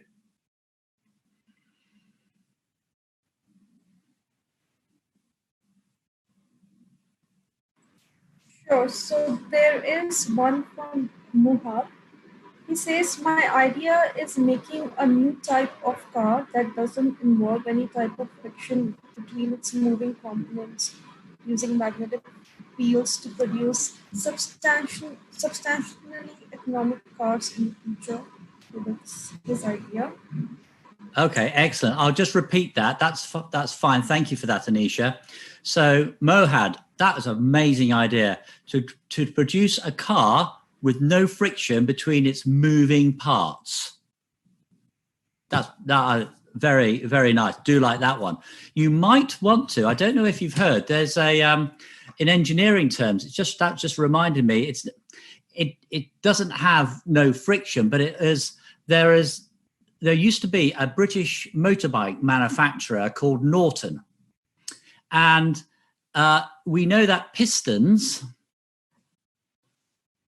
sort of go up and down or whatever, you know, there's a lot of movement, and that causes a lot of vibration. And they designed an engine called a Wankel engine, which had a rotating sort of piece in the middle, and that was where the fuel was injected in, and it ran a lot more smoother. So that may be an idea which I could add to your idea for you to think of. Really interesting. Look at Norton Engineering, and motorbikes, and the Wankel engine. It's quite fascinating. Okay, the poll has pretty much slowed down now, so I'm going to. Yeah, we're just shy of 70%, which is really great. Now, I think you're going to be really interested in the results. So I have there, hopefully that's, come on, end poll. That is just frozen on me at the moment. So I'm not too sure. I think it's still counting, actually. But what we have here, we've got a couple of thousand people online. And if I said that this is the most evenly distributed poll that we've done, I think that's quite amazing. So I can't share it with you at the moment. For some reason, it just seems to have frozen. But the creative thinkers amongst you, we've got about 15%. The goal setters, 21%. The rational intellectuals, the analysts, you are at 19%. And the realists, the perfect problem solvers, are at 15%. Front runner are the pragmatists, the logical thinkers, at 30%. So if I look the other way, we've pretty much got a lovely normal distribution actually on this.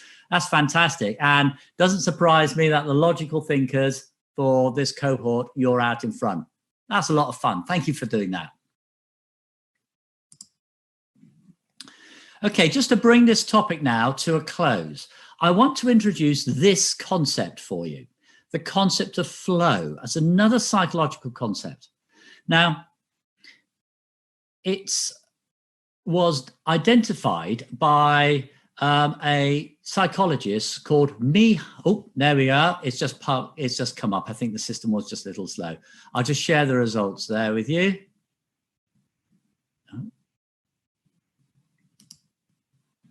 Like that. Just put that on there. I'll show those are the results there. Hope they've come through. Yeah. So turn your head, look sideways. You've got a nice normal distribution. Okay, let's do that. Right. So the concept of flow, why is that important? Well, it's a state in which people are so involved in an activity that nothing else seems to matter. The experience is so enjoyable that you will do it at whatever cost, and for the sheer sake of doing it is what is going around you. You lose all sense of time, all sense of perspective. And actually someone can talk to you and it won't even register because you're so concentrated. And I'm sure you will have found that when you're doing some of your research work and your studies. You are so engrossed in something that you come up, look at your watch, and it's gone lunchtime and this, that, and the other, and you think, crikey me, 3 hours have passed. That often happens to me when I have to put a spreadsheet together. I love putting a complicated spreadsheet together. And I like to put all the figures and all the formulas in and then change everything and have it model. So I'm only putting input data in the absolute minimum amount of cells. So I put a couple of variables in and the whole lot flows through. Love that. Hours. I spent hours doing that. So that's part of creativity. When you get into such a deep state of concentration, that is a really, really rich creative space. And that's why if you're motivated, then you will often find yourself in a state of flow. And when you're in a state of flow, your creativity will be enhanced multiple times. Okay, let's just take, we've got some time for some questions, and then we're going to pack in the module 9 and module 10 together because there's lots of tools and bits and bobs in there. So, Anisha, any questions? Yes. So we have one from Assam who's asking, how can we determine the quality of our thinking? And he wants to know how to find out if there are more personalities to it. Okay. Yes, right. So could you just repeat the first part, please? How can we determine the quality of our thinking? Yeah. And if we have more than one personality to it. Sure, I'm thinking. Right. Okay. Right. So the question is, how can I define the quality of thinking? How can I define the quality of thinking? And what modes of behaviors are there? Is that right? Modes of behaviors which are involved in this. Okay. Well, my advice here is don't beat yourself up over having to overthink something and thinking, if I have to reach this bar to get a high quality of thinking. Just by coming up with ideas is already reaching a good quality of thinking. Remember what the executive from the Disney Corporation said. It's just exposing yourself to different influences all the time and how to enrich that. Because what you'll find is that when you're thinking of a problem, your brain, and by the way, when you are thinking, your conscious thought is absolutely minuscule in terms of what you can believe, what you're thinking, to what is going on with your subconscious. And something will just pop into your brain and you think, where did that come from? And it could be unrelated to anything. So if you're talking defining the quality of your thinking, enrich yourself and then allow yourself to just think freely around. And I'm going to come on to lateral thinking, and I think that will really help. And in terms of behaviors, yes, there are particular behaviors and types of personality which we're going to talk about in much more detail tomorrow. And it's not that you need a particular personality to monitor or to be a creative thinker, but it's that how you are creative will be influenced by your personality. So don't worry about that. That's great. Thank you for that. I'm going to press on because we've got a couple of things I want to cover in modules 9 and 10, and then I'm going to try and leave a little bit more time for some questions. Okay, creativity tools and practice. Right, here we go. And actually, that was a nice lead in that question as it was into this. If you're looking at accessing your creativity and understanding, let's say, as a measure, it's a good thing, as a measure of where your creativity lies, well, we all have our own unique strengths. Now, this is a great website. I've used it. It's from the Values in Action Institute on Character. It was created in about 2001 by some eminent psychologists in America, one of those being the ex-president of the American Psychological Association, called Martin Seligman. And he is the founding father of positive psychology. And they identified that everyone has a blend of unique character strengths. They have 24, and there's 24 of these strengths. And just by going on this site, you can do a short survey, and it's free. And you get a report which identifies your signature character strengths, and it will give you some guidance and some tips of how to apply those strengths in your day-to-day life. Really good. The research, if you wanted to go into the T's and C's and all of that sort of thing, all the information does is goes into their bigger pool of data, which improves the tools and the strengths. That's all it does, because it's part of a psychometric test, which we will talk about tomorrow. But yeah, it's nice and straightforward, and I'd recommend you do that because creativity is in there, and it'll give you some tips and everything about that. So that's the first thing. Now, lateral thinking. Now, lateral thinking is a term coined by Dr. Edward de Bono, going back now into 1967. And I know for everyone new that's ancient history, quite frankly. Edward de Bono could be argued as the world's one of the world's most prolific academics and researchers on lateral thinking, having a brilliant mind, how to be creative. And he's written, just look on his Wikipedia. You just scroll down. He's a multiple publisher. I couldn't recommend which one to read because he's done so many. Maybe his first book is a good one to start on lateral thinking, but it will be quite old. But just have a look. And there's some great stuff of him on YouTube, of which I'm just going to introduce you very shortly to. Now, his approach is that we often typically want to solve problems in a linear, step-by-step approach. And he believes a more creative answer can be obtained by taking a sideways step to re-examine a problem from an absolutely different perspective, which might actually even seem quite mad. And there are a number of techniques which he puts on the table, which he thinks can be useful. So you've got alternatives. Now, this is a technique where it is about using concepts as a breeding ground for new ideas. And these concepts are generally theories all about doing things and just thinking of a variety of ways to implement a concept.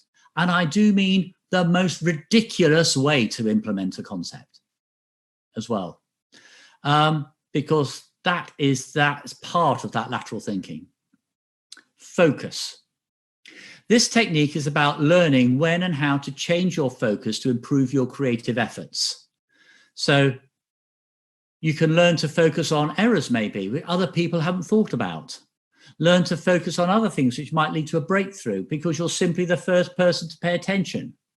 Think what people aren't looking at and target that. Challenge. Challenge is based about breaking free from the limits of traditional thinking.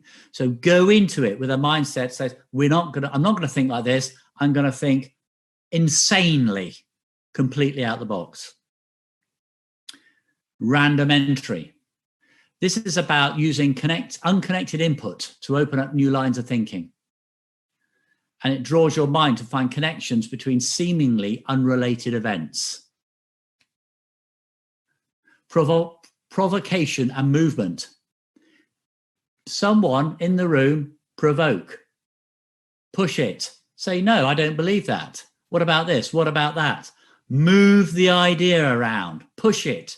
Prod it. Poke it. And then harvest. Harvest what is coming out of that. Because this thinking will then produce better and better and better ideas. Remember, quantity over quantity. And finally, there's the treatment of those ideas. Involves shaping and strengthening them. And this is where some of those other techniques we spoke about earlier come in really well. So I'm going to play you now a video of an interview with Edward de Bono, as taken in 2003, and it lasts literally just under 4 minutes. But I think the last 2 minutes are going to be particularly illuminating to you, and that's what's really resonating.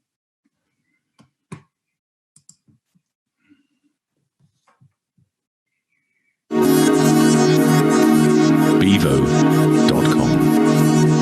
Dr. de Bono, what advice would you give to entrepreneurs that are just launching their businesses now? Is this a really bad time to launch? Well, there's different types of entrepreneur. There's entrepreneurs who say, I'm going to do what other people are doing, but I'm going to do it cheaper or better or something. There are entrepreneurs who say, here's a really new idea, and I believe I can make it work. And there's entrepreneurs who say, I'm going to do the same as everyone else does, but I'm going to do it in a part of the world or country where they're not doing it. And there are different things. In other words, for some of them, there's a need for the new idea. For others, no, there's a need more for competence, energy, determination. I once wrote a book on, it's called Tactics, on interviews with very successful people. And the two things which came out of it, because some of them were tough people, some of them were shy people, some of them were ruthless, some of them were sensitive. One is single-minded determination, and the other is expectation that you would succeed, you would get there. Not expectation that it would just happen to you, but that you would get there. Like a mountain, yes, I shall climb it. So single-minded determination and expectation, you would get there, and every little blip or problem or ditch on the way was there to be crossed. Those are the two things which came. These are very successful people who made it, yes. Yeah, because I read that book, Tactics, and it's a brilliant book. In the book, you say there's sort of 4 key areas that will most likely generate into success. And you mentioned those to be lucky, a little mad, talent, and a rapid growth field. So I understand 3 of those areas, but could you just tell us a little bit about the a little mad? What's that all about? Well, you see, when you do something which is different from the way other people do it, or look at it differently, then by definition you are mad. If you prove that your madness works, then they have other adjectives. But at first, it's mad. I mean, similarly with my lateral thinking. If provocation, where you say something which sounds absolutely impossible, I'll give you an example. I was talking to the ecology group in California, about 700 people, and they said we have a problem with rivers and factories on the river put out pollution and people downstream suffer. So using provocation, and the word I invented, PO, provocative operation, PO the factories downstream of itself. It sounds pretty mad. How can it be at A and B at the same time? From it comes a very simple idea that we legislate that when you build a factory on the river, your input must be downstream of your own output. So you're the first to get your pollution, have a big concern of cleaning it up. And I'm told, I don't know how true it is, that's now become legislation in 30 countries. Very obvious. But at first it sounds mad. How can it be downstream of itself? Yeah. Yeah. Another one really is what sounds very mad, and I was talking about this to Boeing engineers. A plane should land upside down. Sounds mad. I mean, how can you possibly get anything useful out of that? Well, plane lands upside down, the wings give you downward thrust. So from that we get the idea. You have a normal plane, and you have two small winglets upside down, which give you downward thrust. Now what's the value of that? The value is you have a negative bias. And if you need extra lift in an emergency, you just cancel those winglets by flapping them up or retracting them. And instantly, you get extra lift. And 70% of air crashes are caused by the inability to switch on lift instantly. And here you have a way of doing it. So from starting with a plane landing upside down, ending up with a very interesting idea.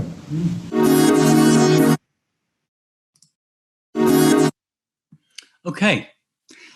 And I find those fascinating. Those last two, putting a factory downstream of itself, and then secondly, landing a plane upside down. And I think if you propose that, people will think you're barking. But look at how the ideas, look at what the possibilities it generated. And that's what we're talking about now in creative business and creativity as a business tool. We're going from traditional thinking now to creativity as a strategy.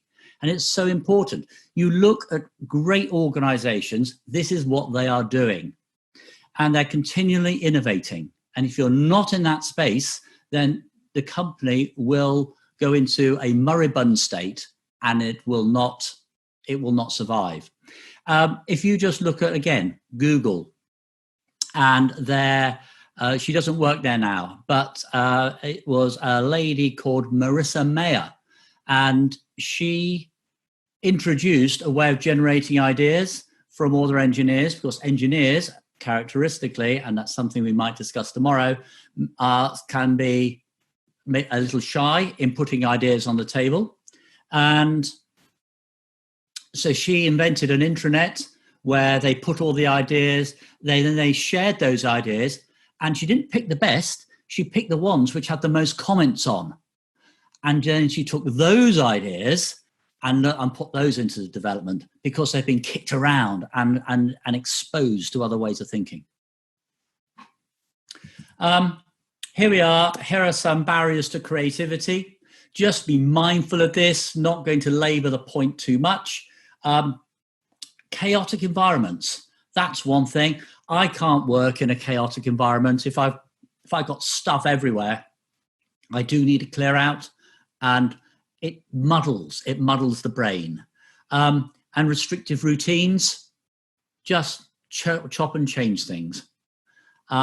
Being self-critical, ease off. You're great. You don't need to beat yourself up. And the last one, fear of change. When everyone sits comfortably and everything's all right, then why change? Well, that is the time you really do need to change. You need to continually innovate, continually practice, because everything is subjected to atrophy. Everything deteriorates over time. So if you don't constantly innovate, then you will suffer that as well. Okay, going to go on to now some brainstorming. Now, brainstorming is an easy, off the cuff, everyone pick up a cup of coffee, glass of water. Let's go into the conference room suite, get the whiteboards and pens out. Let's get the stickies and let's brainstorm an idea. The biggest danger with brainstorming is that it's the boss and the team leader who does all the thinking, does all the writing on the whiteboard, and then everyone else nods. And then you get into groupthink. And you get into a problem which only has a linear route out with no embellished opportunity.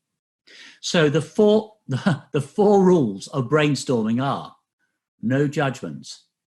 Anyone can have any idea, no matter what it's like. Thinking freely. big numbers, more ideas, many heads, combine and improve.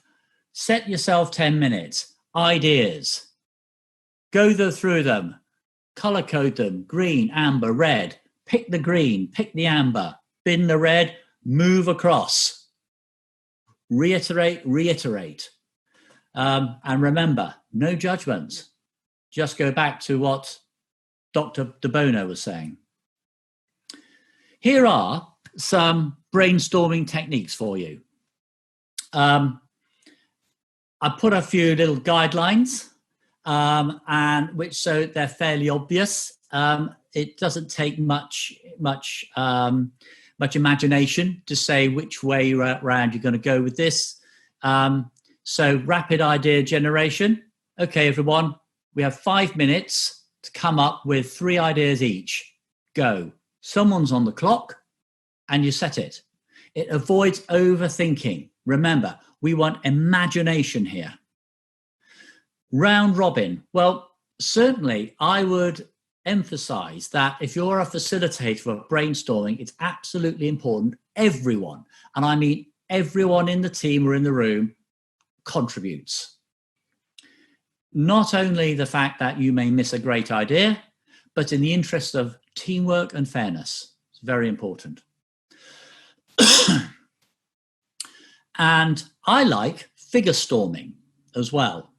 How would a famous person handle this? So if you think of a role model, think of a great engineer or someone who's pretty close to you. How would they do this? What if I was to put myself in their shoes, what would they say? And that's another interesting way. Just remember, I'm asking you to think differently now. Okay, this is just a very quick poll because I'm going to then come down and I might talk about something else whilst this poll is, here we are, whilst this poll is going on. It's the last one.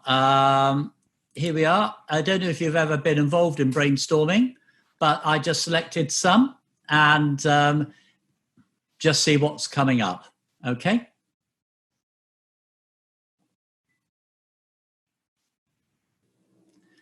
Only going to run this for about a minute. So quick on the buttons, get those votes in.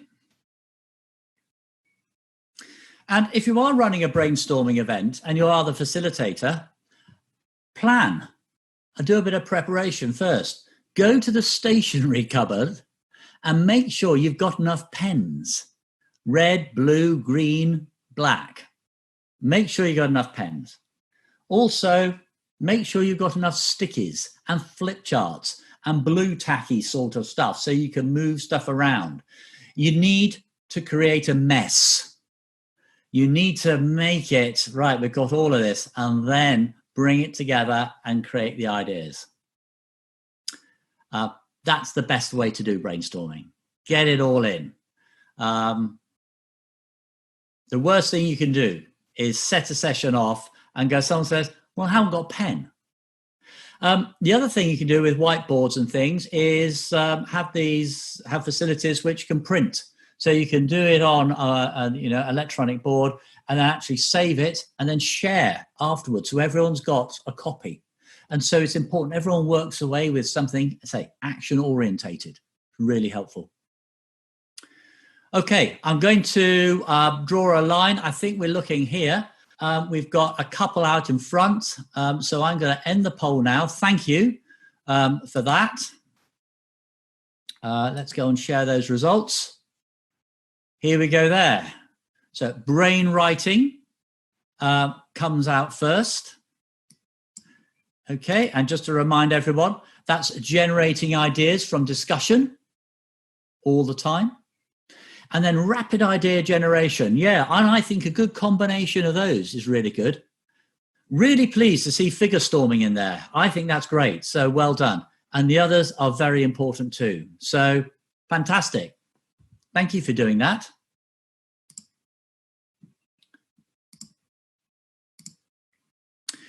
Okay, the 6 hats. This is a technique developed by Edward de Bono, and he's written a book on it as well, which you'll be able to find on any popular book-selling site. And it's called The Six Hats. And it's everyone in the team has a particular role, and that's the hat they wear. Now, you could have a hat, and maybe in a training session, we'll be passing around some hats to have a go at this. But maybe in a normal team environment, you just maybe want a card. But people should have something physical which signifies where they're at. And the idea is that each hat, you take on a role. So if you're wearing, we got the black and the yellow hat a bit muddled up there with the colours. That's a bit unfortunate. But let's look at the green hat. You've got possibilities, alternatives, and new ideas there. That's the point here. So if you're wearing that, you bring that in. Now, the important thing about this is that this now, this is actively used right across in corporate organizations. And it's even in New York, it was adopted as a process for training juries, so they could understand and make more effective decisions. And by using techniques like this, they could actually make not only more effective decisions, but they were also reaching them much more quickly. So a very useful technique. Okay, just on our glide path down here, developing and implementing a creative plan. Nice little simple framework for you, because I like to keep this soft skills. It's all about simplicity, but they're very, very powerful. And so that's why we have to follow these sort of frameworks. Creative mindset. Allow yourself to dream big. Look for possibilities. Be alert for those opportunities. Look for something different. Here's something interesting. Physical exercise. By doing something, not sitting at your desk, not in a room, by going out for a walk or taking other physical exercise, which you may like to do, you will often have great ideas. And quite often when I'm working on something, I will need to take myself off for 40 minutes or so, just have a walk around and just let the things float around. And I come back refreshed and I will look at something from a different perspective. Record your ideas, set goals, achievable goals. Don't set the bar so high that you can't get there. And practice, review, refine, and finally, celebrate success. You had the creative spark. You've gone through all this hard work and you now have a product. Celebrate. And then look for the next great achievement. Little mnemonic about asking yourself and getting yourself creative. Imagine, develop, evaluate, act. Again, just building on that framework. Like to keep it simple. Just look at the slides when you need just to top up on this. Imagine, develop, evaluate, act. Nice and simple.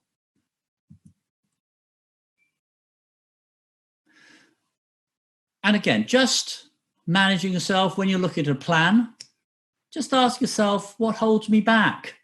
Let's me overcome that. And again, that's for me as a coaching psychologist, that's where I would come in and just say, let's discuss these things.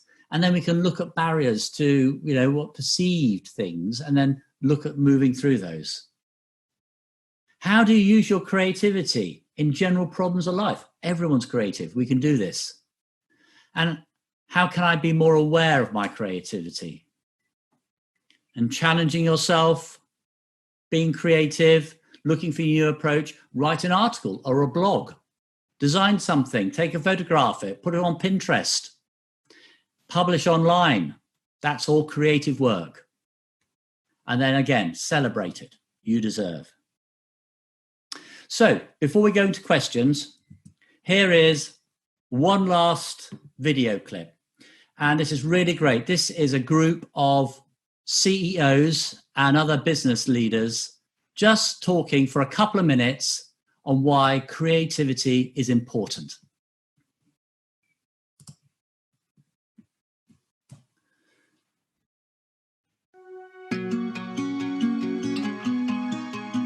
Why is creativity so important today? It was always important, but it appears that it's even more important right now.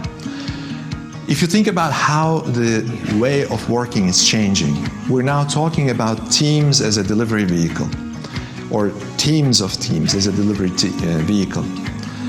And the fact that many organizations need to reinvent some of the products or markets that they may already be in order for that to happen, a team needs to be able to be creative. They need to be able to start a problem with a hypothesis, test it, prototype it, and if it doesn't work, kill it. Pivot, do something else. This is a really fundamental way of operating in the future context, and it's not something that we're all very familiar with. I think part of the challenge you have, of course, is that when you're operating in a customer environment, if you have a long-standing relationship with the customer and you've built that trust and they see you as somebody operating with integrity, with good intentions, etc., then you can do magic things yourself and your customer. You can sit down, you can work and create, an agile way of working. Project managers have the power to turn ideas into reality. What you have to do is not teach creativity, you have to open doors for creativity. So what we try to do, and I think we do a pretty good job at it, is encourage people to try things and make mistakes. If you're never making a mistake, then you're not pushing it hard enough. So racing is rubbing sometimes, and people play it too safe, and when they do, you get bogged down. Because when you look at the sustainability of organizations in the S&P 500, for example, and there's a lot of research about it, the sustainability of the largest organizations is going down. And the only way to sustain companies in the future, or one fundamental way, is to make sure that we give freedom to the teams to be creative so that they can find the solution in the markets.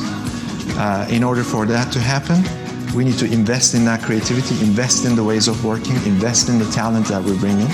So there is a lot of change that we will see over the next 5-10 years in who we bring, how we operate, and how much freedom we give people. And so creativity is going to be extremely important.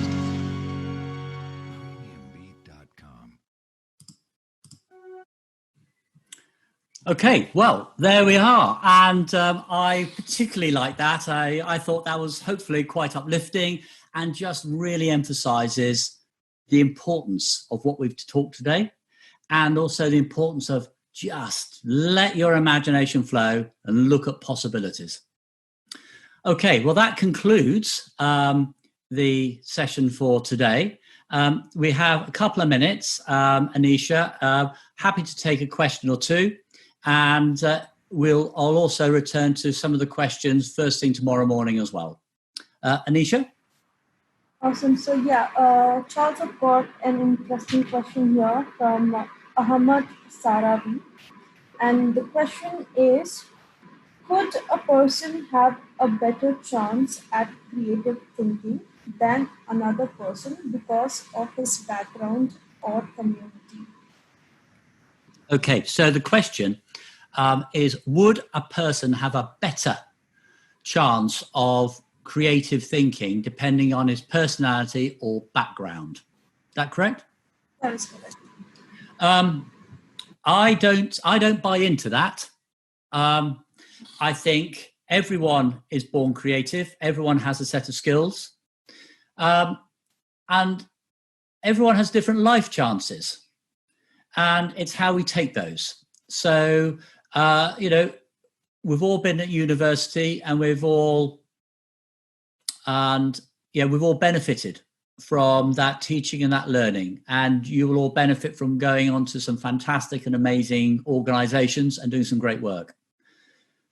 It doesn't mean that someone who doesn't have that opportunity can't be creative and doesn't, and they'll just show it in different forms.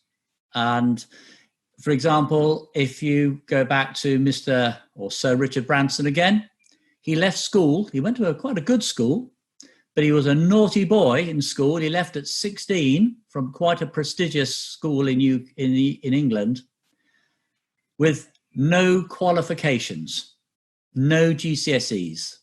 And he now sits on the top of $1 billion, or he's a billionaire, multi-billionaire, putting things into space.